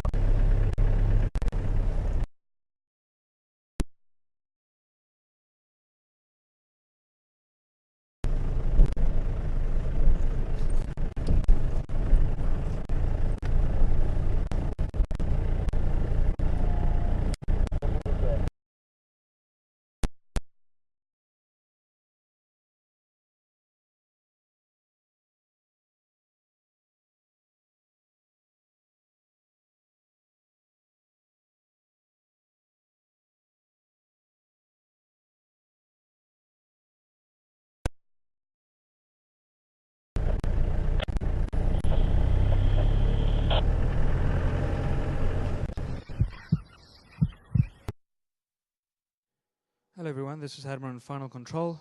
Sorry for the interruption, but we are experiencing some technical difficulties. There seems like there's something on the vehicle, some cable somewhere that's not connecting properly. I've quickly called the vehicle back.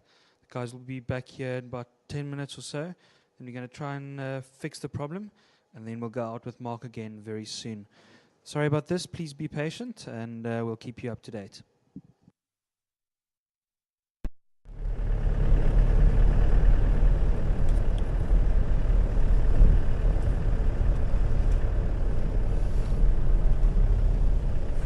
Hi everyone, welcome back. Well, we were going to make our way back to camp, try and sort out this issue, but seems to be fine again, so we're not going to go back to camp. We're going to try and keep up with these elephant though. We're on Drakensberg. I turned around at Quarry Pan. We're on Drakensberg. We're going to go back down Central Road. For some reason there's a bitterly cold wind. The cloud has cleared away and there's a bitterly cold wind, so I've wrapped another scarf around my ears.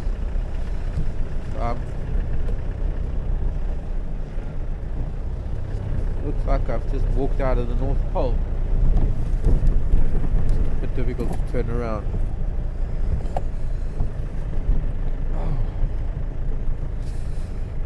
Just trying to stay warm, that's all.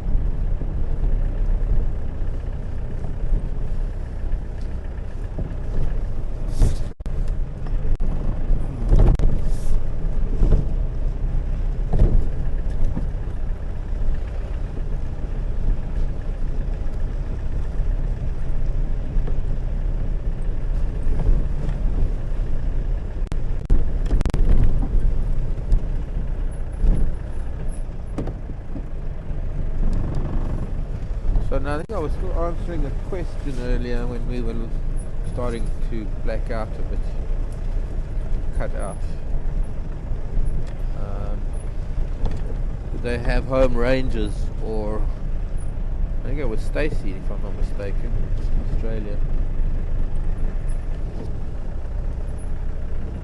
Or do they wander all over Africa? Well, they're kind of limited to the national parks that they live in, because of human habitation and human restrictions, as well as in some case fences.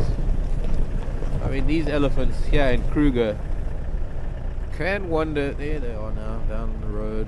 They can wander into Mozambique, into the National Park of Mozambique, and there are plans to create bigger corridors to link up wildlife areas for elephant to move over larger distances, but they don't really. I mean, there are a number of collared elephants in Kruger, and they've been monitoring them for some time now, and the different areas that they utilize at different seasons. So they cover a fair amount of ground. I mean, we're talking about a couple hundred kilometers maybe at the most. They don't have home ranges as such. They do use different areas in different seasons, and those areas might be quite far apart.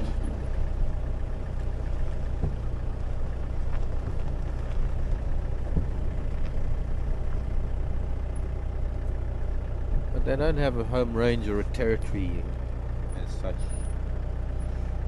Let's see where we can try and get to see them again. There's that one with the tusk in front of her face.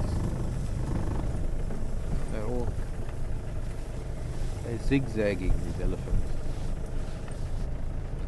Generally heading west, but they're going north-south, north-south, and then eventually going to be mostly west. In this little knobthorn forest now. There is a very little one there that I want to watch.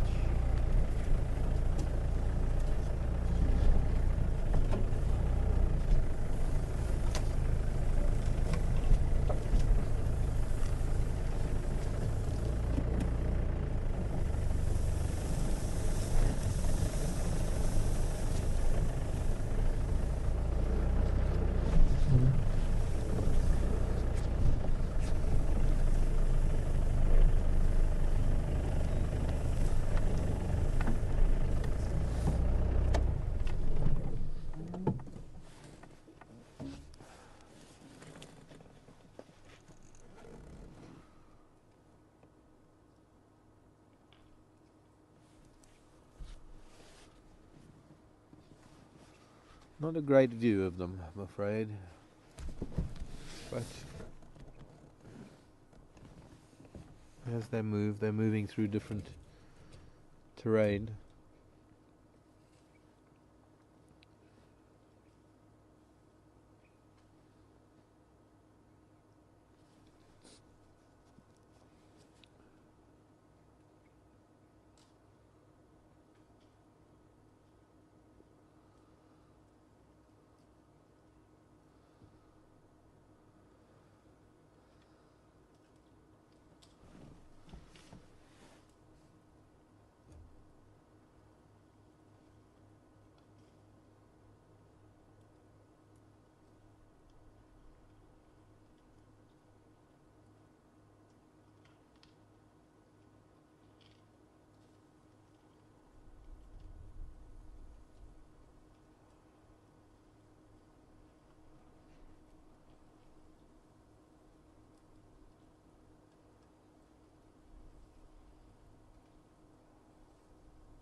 Wow, there's old trees just gone over.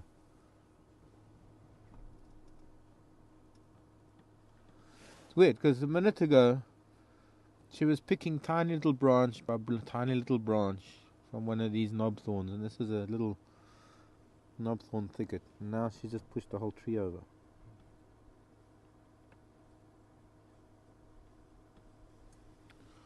Probably decided that tree wasn't meant to be there.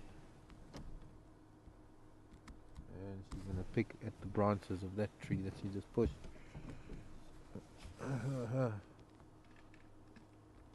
Hello, Fred. Well, I'm not sure if Fred can hear me.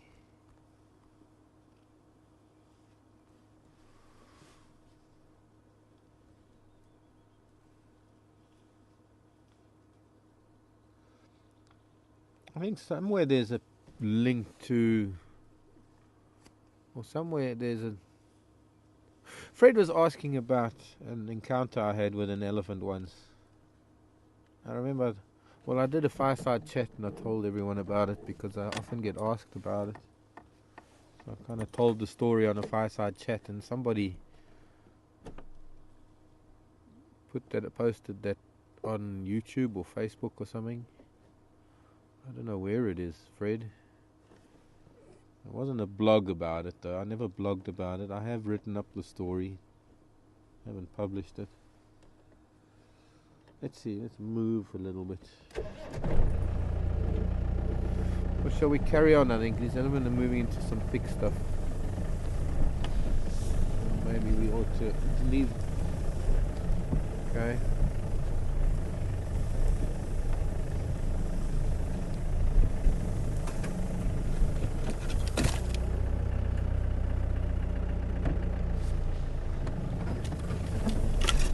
Hello, Kevin from New Zealand.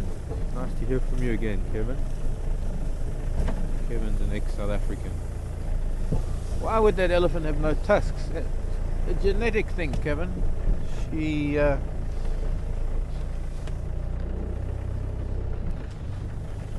end of the gene pool. I wouldn't say there are no tusks. She probably does have the incisors in her jaw. They just didn't grow out as tusks, obviously.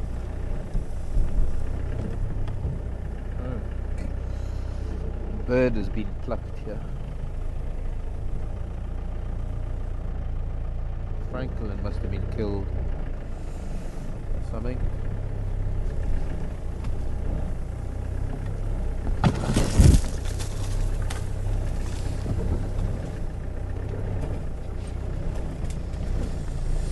Okay, next stop.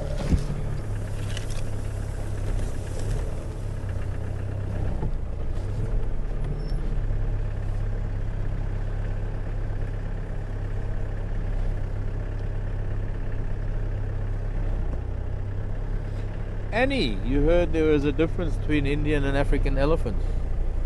Yes, Annie, there's a huge difference. They're completely different animals. They're so different, in fact, that they have a different genus.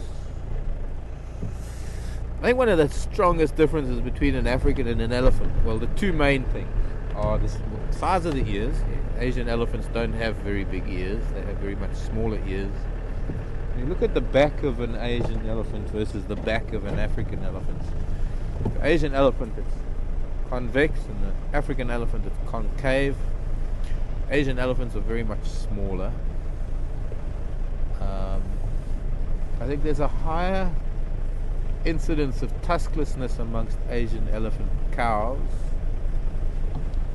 I don't know if that's not really much of a difference, as it were.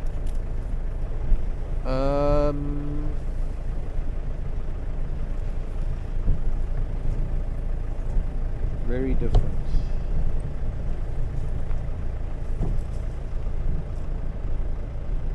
Much smaller elephants, the Asian.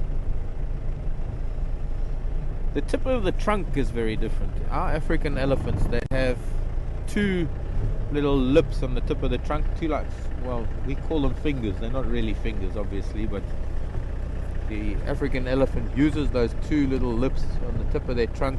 They're not lips either. I don't know what else I could call them, but they use them as fingers. The Asian elephant only has one. African elephant has two. I think there's a difference in toenails.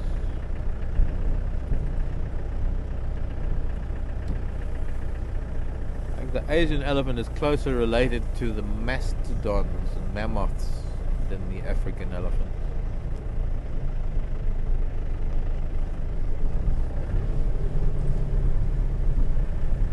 And then of course the geographical isolation, that makes a big difference.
We can look for them again this afternoon if they don't come to Djuma Waterhole Camp, Gowrie Dam.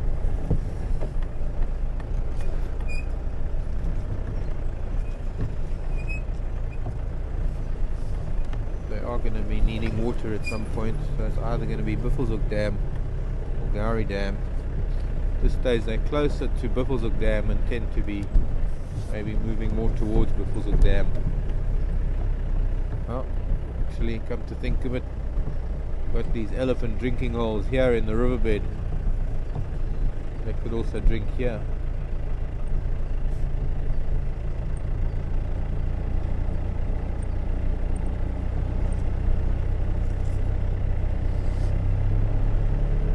Water's a lot cleaner.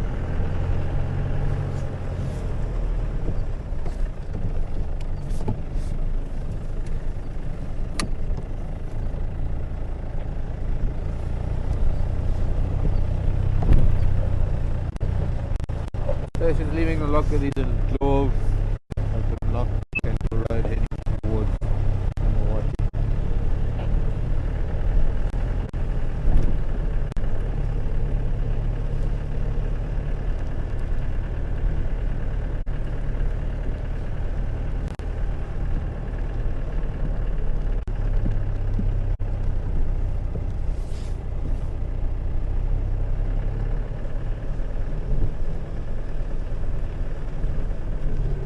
Hello Jenny and Virginia. Referring to a comment I made earlier about elephant control measures, that they are thinking of some form of birth control measure. I'm not too sure, Jenny. I don't know. I think it's a birth control substance that they will give the elephant, like a equivalent of a pill. I don't think it's castration. It's not castration.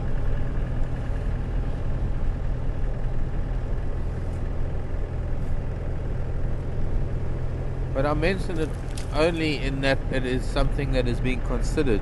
I don't know how feasible it is. I don't know what method they will use. Unfortunately, I don't know enough to be able to give you a satisfactory answer. Something we all need to look into. I do know that at one point during the 70s, 80s, mostly the 80s, when there was a lot of culling going on, they were just looking at the elephant population as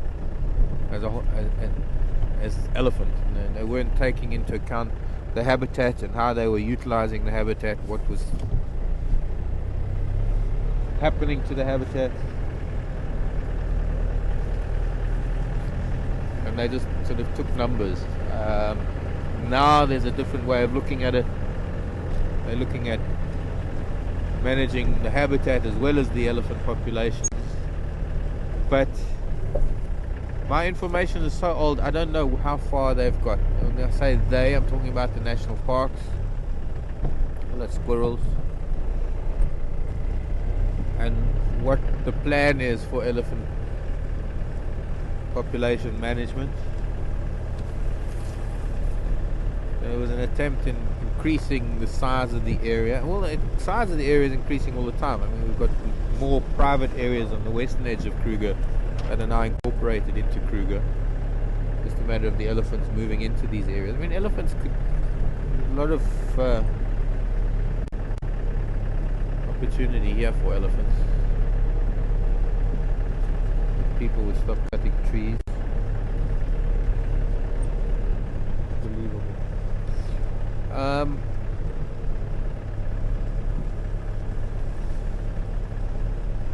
And then in Mozambique, they mirrored Kruger in Mozambique, but there are a lot of villages and the elephants are still a little bit wary about moving too far into Mozambique because of the civil war that went on there for so long, the conflict, as well as the conflict between man and elephant there. It'll take a while before they will re-establish themselves in those areas.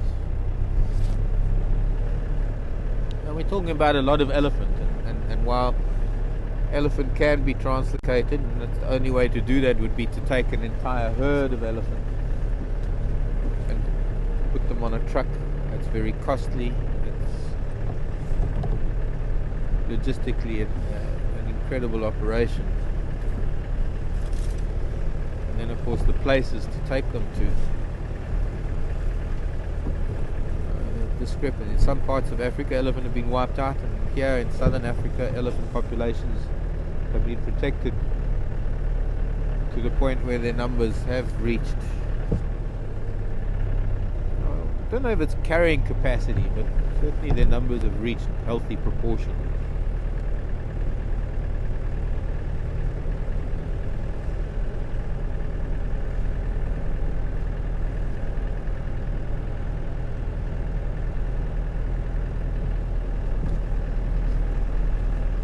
We're on Nyala Road South at the moment.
Hello, Sylvia in Hamburg. Guten Morgen. Asking about the weather here in Djuma at the moment. Degrees. Well, it is winter. As you can see, I'm wearing many layers this morning. I've got 2 scarves on and gloves. I've got 1, 2, 3, 4, 6 layers, and I'm still cold. But you can't take it from what I do, because I feel the cold. I can never get warm. I don't like the cold. I just find, I'd rather have 40-degree heat every day than cold. I'm going to drive in the riverbed, Mumba Road. Let's go see what we can find on the riverbed. Okay. Whoa, sorry. You still there, Becky? You still there, Becky? Becky, you there? You jumped back on, did you?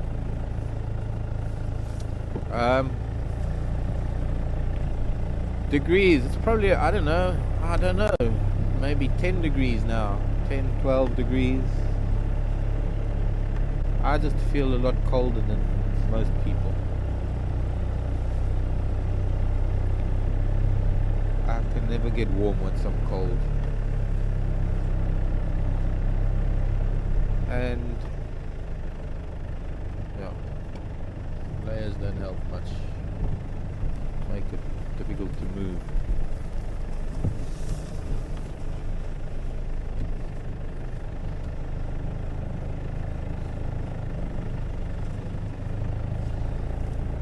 I'm starting to feel the sun's warmth on my face a little bit.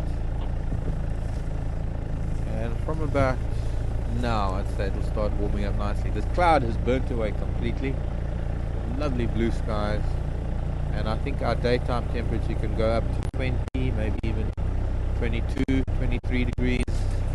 Today, there are days we can get even up to 30 degrees.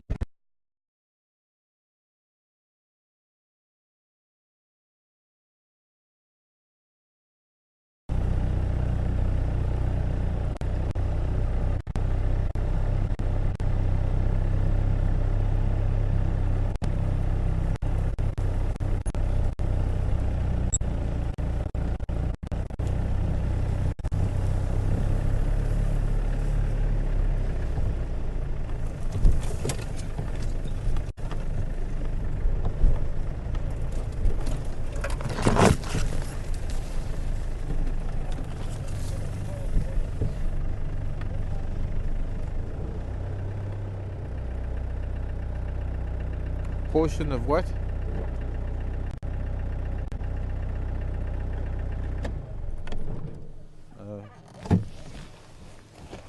Excuse me a moment.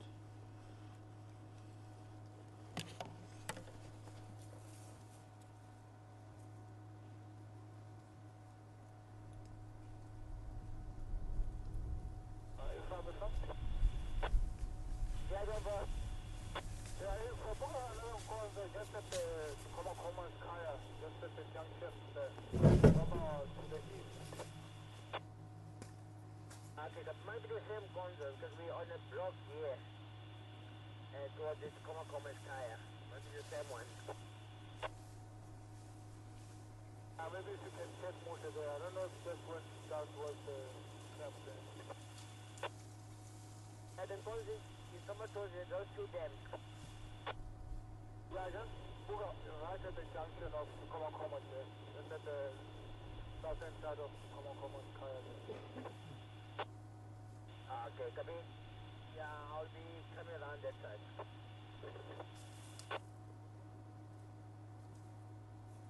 Try to check into it, cut out to the west, but no control, none of them. Hello, Dr. Alexei, Kazakhstan. Thank you for your email this morning. And Alexia saying you have a Toto White Horse. I prefer Jack Daniels, but it's a bit early at the moment. Looking forward to some oat porridge when I get home.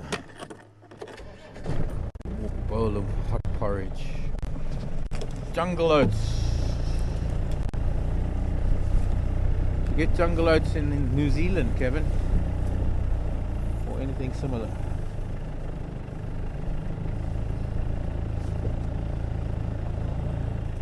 Oh, a kingfisher.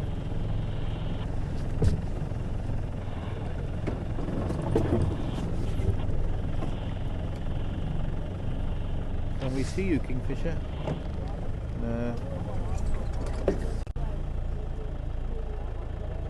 Oh. Okay.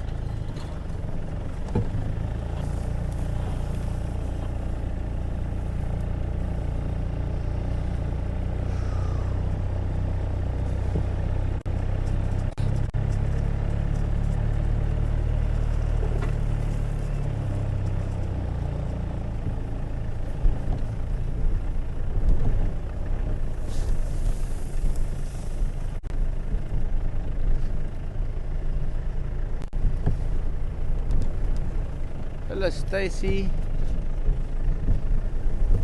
Australia. Where in Australia are you, Stacy? Let me guess. Brisbane.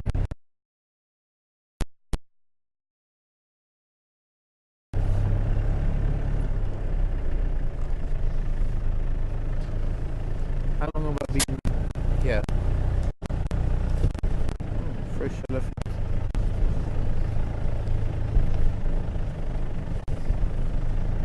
Stacey wants to know how long I've been here and what I do when I'm not here on doing these safaris. I've been here for 2.5 years, Stacey, but I've been doing this most of my life.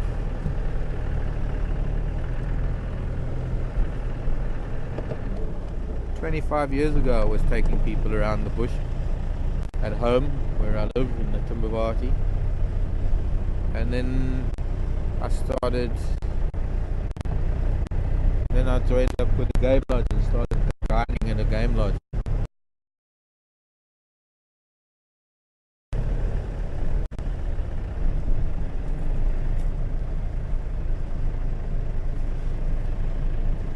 Here at Juma, doing this for Wild Earth Safari, 2.5 years now.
Hello everyone, this is Hadman in Final Control, and as you can see, we've cut away from the gun again. I really don't know what's going on, but we're going to pull the vehicle back, and we're going to try and sort out this problem that keeps on popping up. It seems to be a loose connection on the vehicle somewhere. We're going to look at it, and we'll hopefully be cutting back to Mark again shortly.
folks, I know we're confusing you a lot here because of what's happening.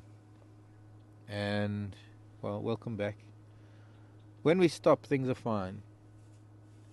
But we are going to have to go back to camp and try and sort this problem out. Because as soon as we start driving, we start losing signal.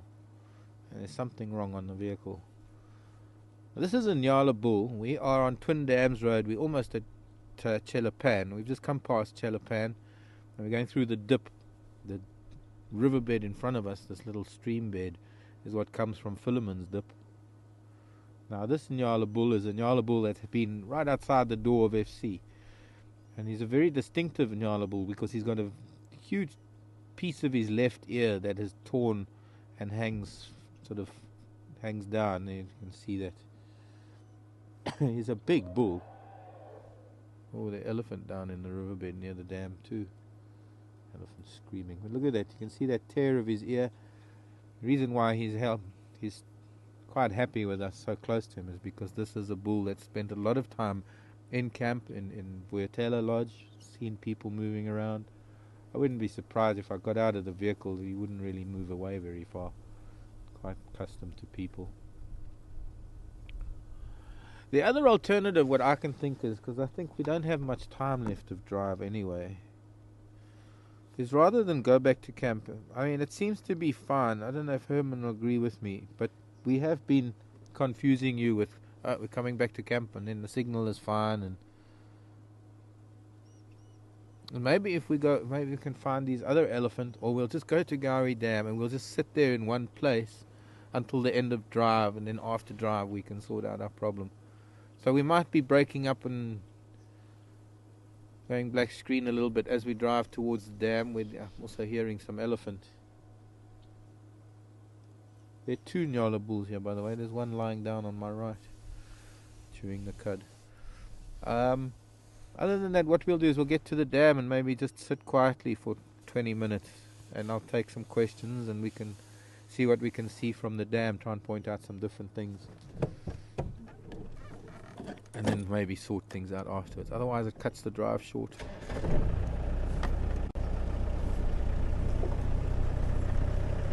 So,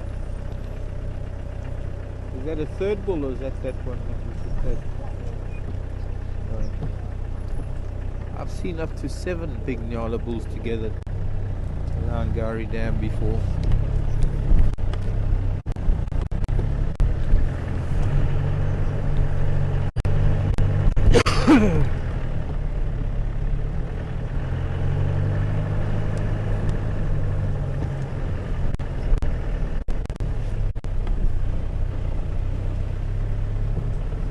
There's an elephant screaming down the riverbed. Up the riverbed rather. Upstream. Down in the river upstream.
All the way to Los Angeles.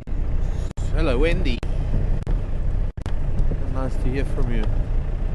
Interesting question, because it's not only the elephants. Now, Wendy wants to know how they can eat those thorns of the acacia trees.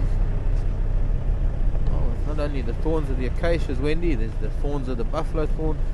And what are even harder than the thorns of the acacias are the spines of some of the plants that they eat. And that is interesting because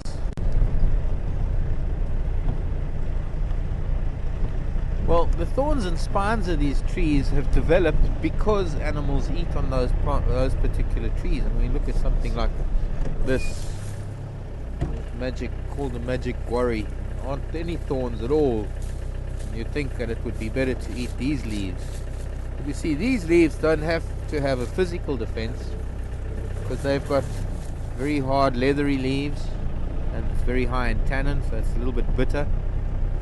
You can actually tell that the plants that have got the thorns and spines are the plants that have the most palatable leaves.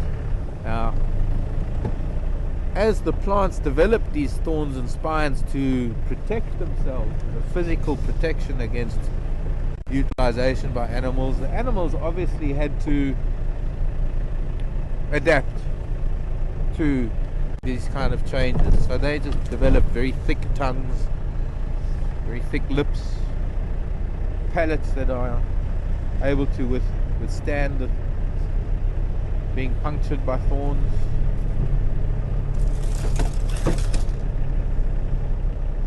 Fairly large raptor coming over the dam now.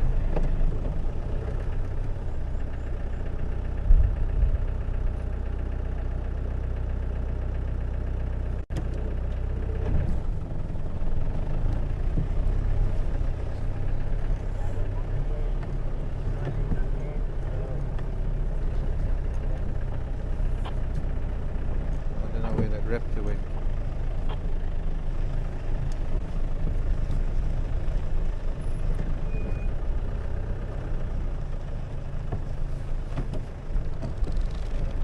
Be a dispute over ownership of the dam by two pairs of geese. We're going to go to that end and turn around because of the sunshine. It's going to be easier to look at things from that side of the dam.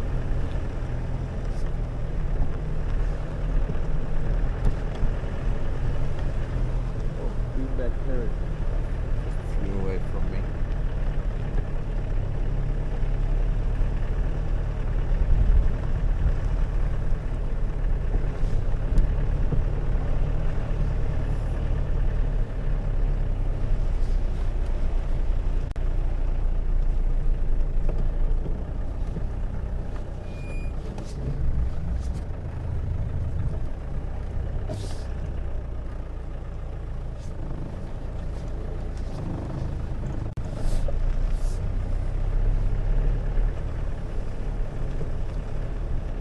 Right. I don't know where that bird of prey went. But there are two pairs of Egyptian geese here that seem to be having a bit of an argument. Oh, there's a... Oh, it's gone in the water. A young terrapin, a little baby terrapin, sunning itself on a log here. It has gone.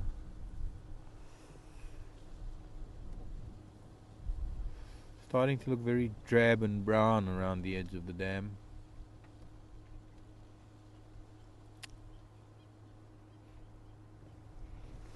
Hello, if the camera's pointing in this direction, wave to the camera. Not as many hippo as there have been in recent days. If any, I don't see any hippo yet.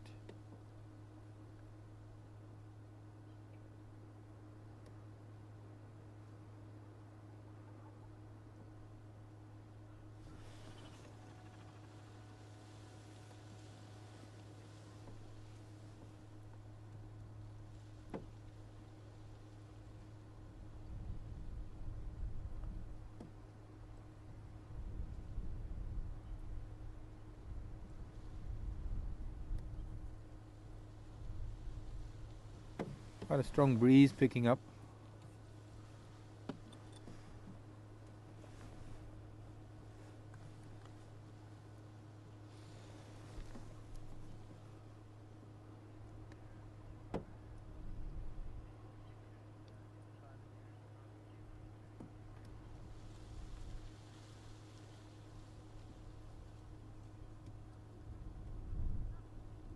Where was that Bobby?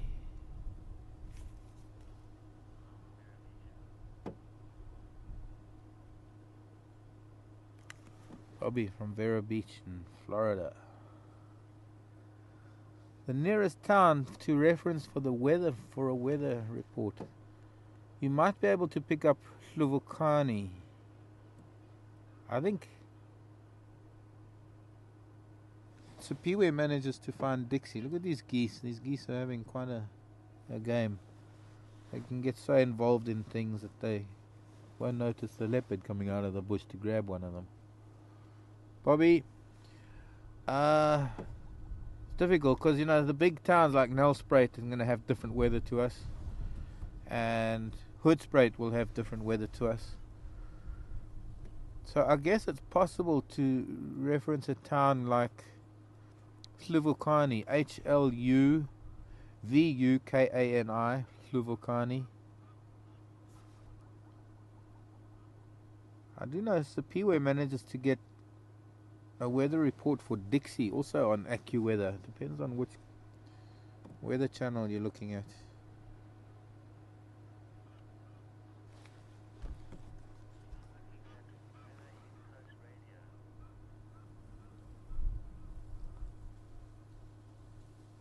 Weather East Coast Radio. No, I don't know that one.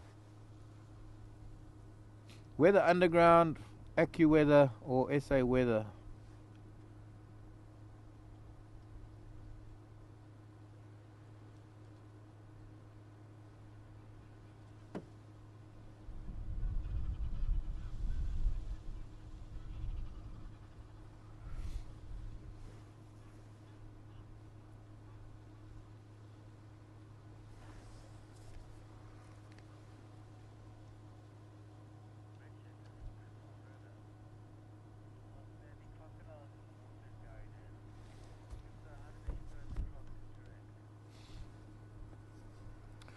Hello, Richard.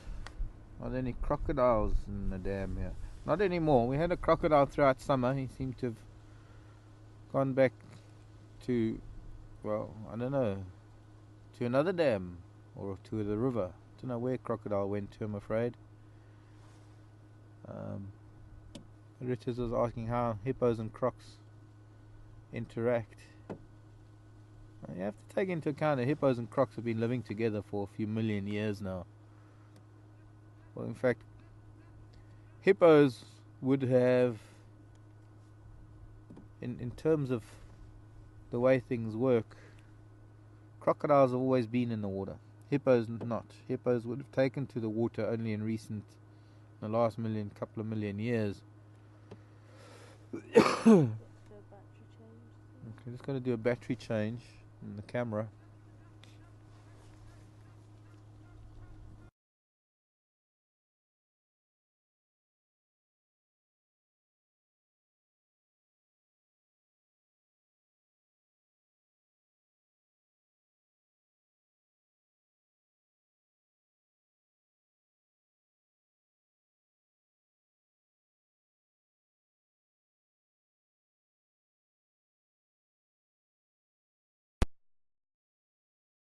The camera looking this way. Hello camera, hello everybody. Who's Azumi today?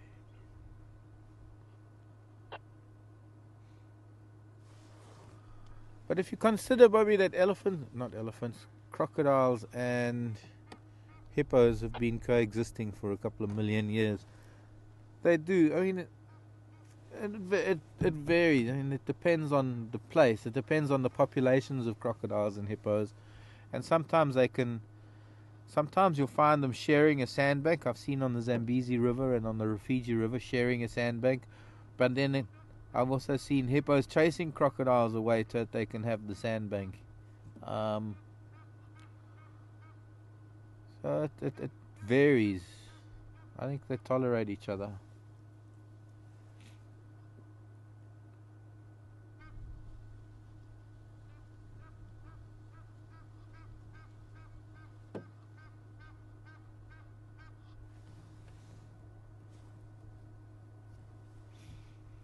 Geese have got a lot to say.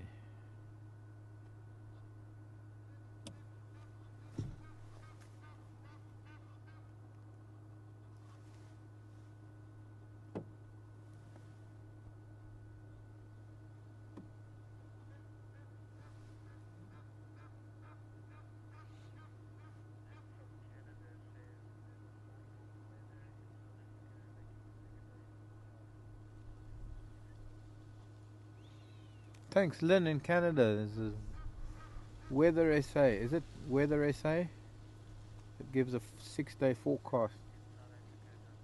Weatherinsouthafrica.com. It gives a 6-day forecast for Dixie.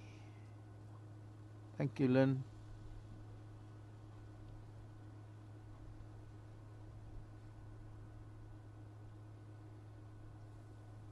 You can see one of the jacanas on the other side of the dam. The Stichosaurus starting to stick out. One of the young jacanas. Way over on the other side.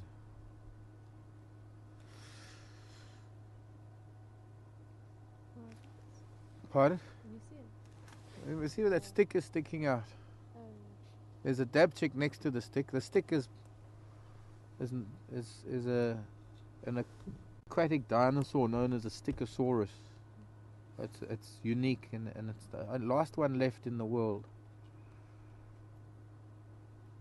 And it mostly gets animated when there are hippos around it. Otherwise it sleeps for most of the time.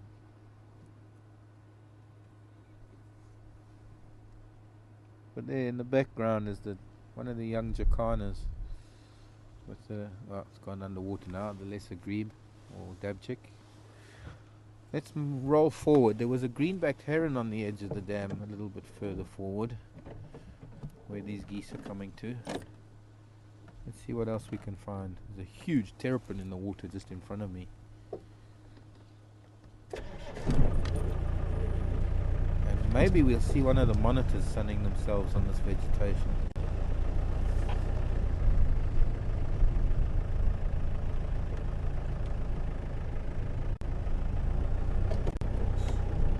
There's the big terrapin.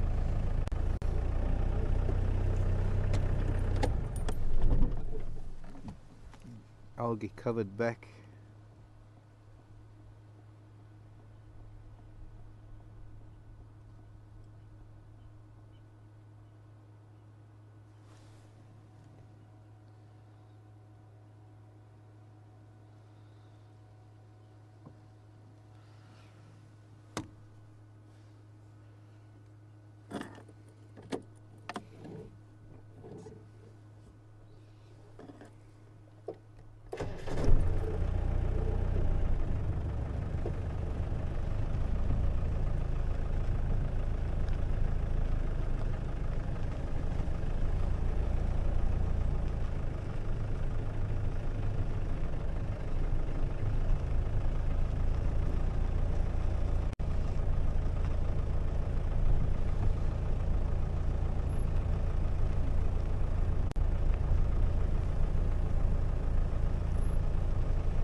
Be back a bit. Can't get through the trees there. We go too far forward and it's hidden by branches.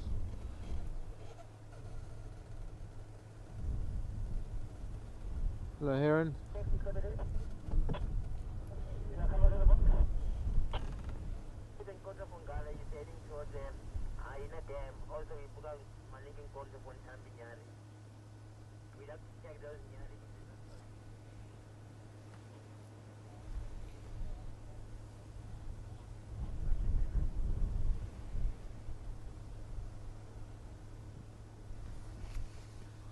got that eye following us. That eye in the tree over there. Hello.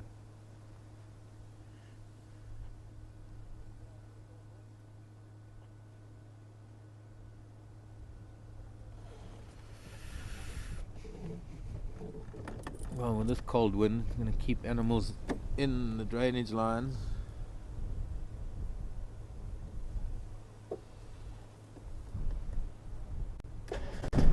Cold wind coming straight off the snow on the mountain.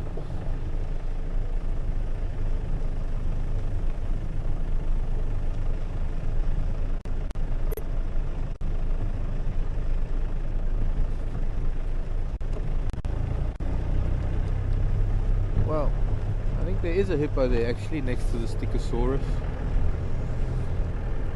Well, we'll catch up with elephants later today. I can hear the Vuyatela guys up on Torchwood or Buffelshoek or something. Name places, I don't know where they are. Following lion tracks. Nobody's found anything other than a few tracks this morning. So this afternoon will be time to go and catch up with elephants. Hopefully. As well as maybe find some cats. Or rhino. Who knows? We'll see what the day will bring us. In the meantime, you can all keep up with what's going on with the geese. They seem to be having an argument.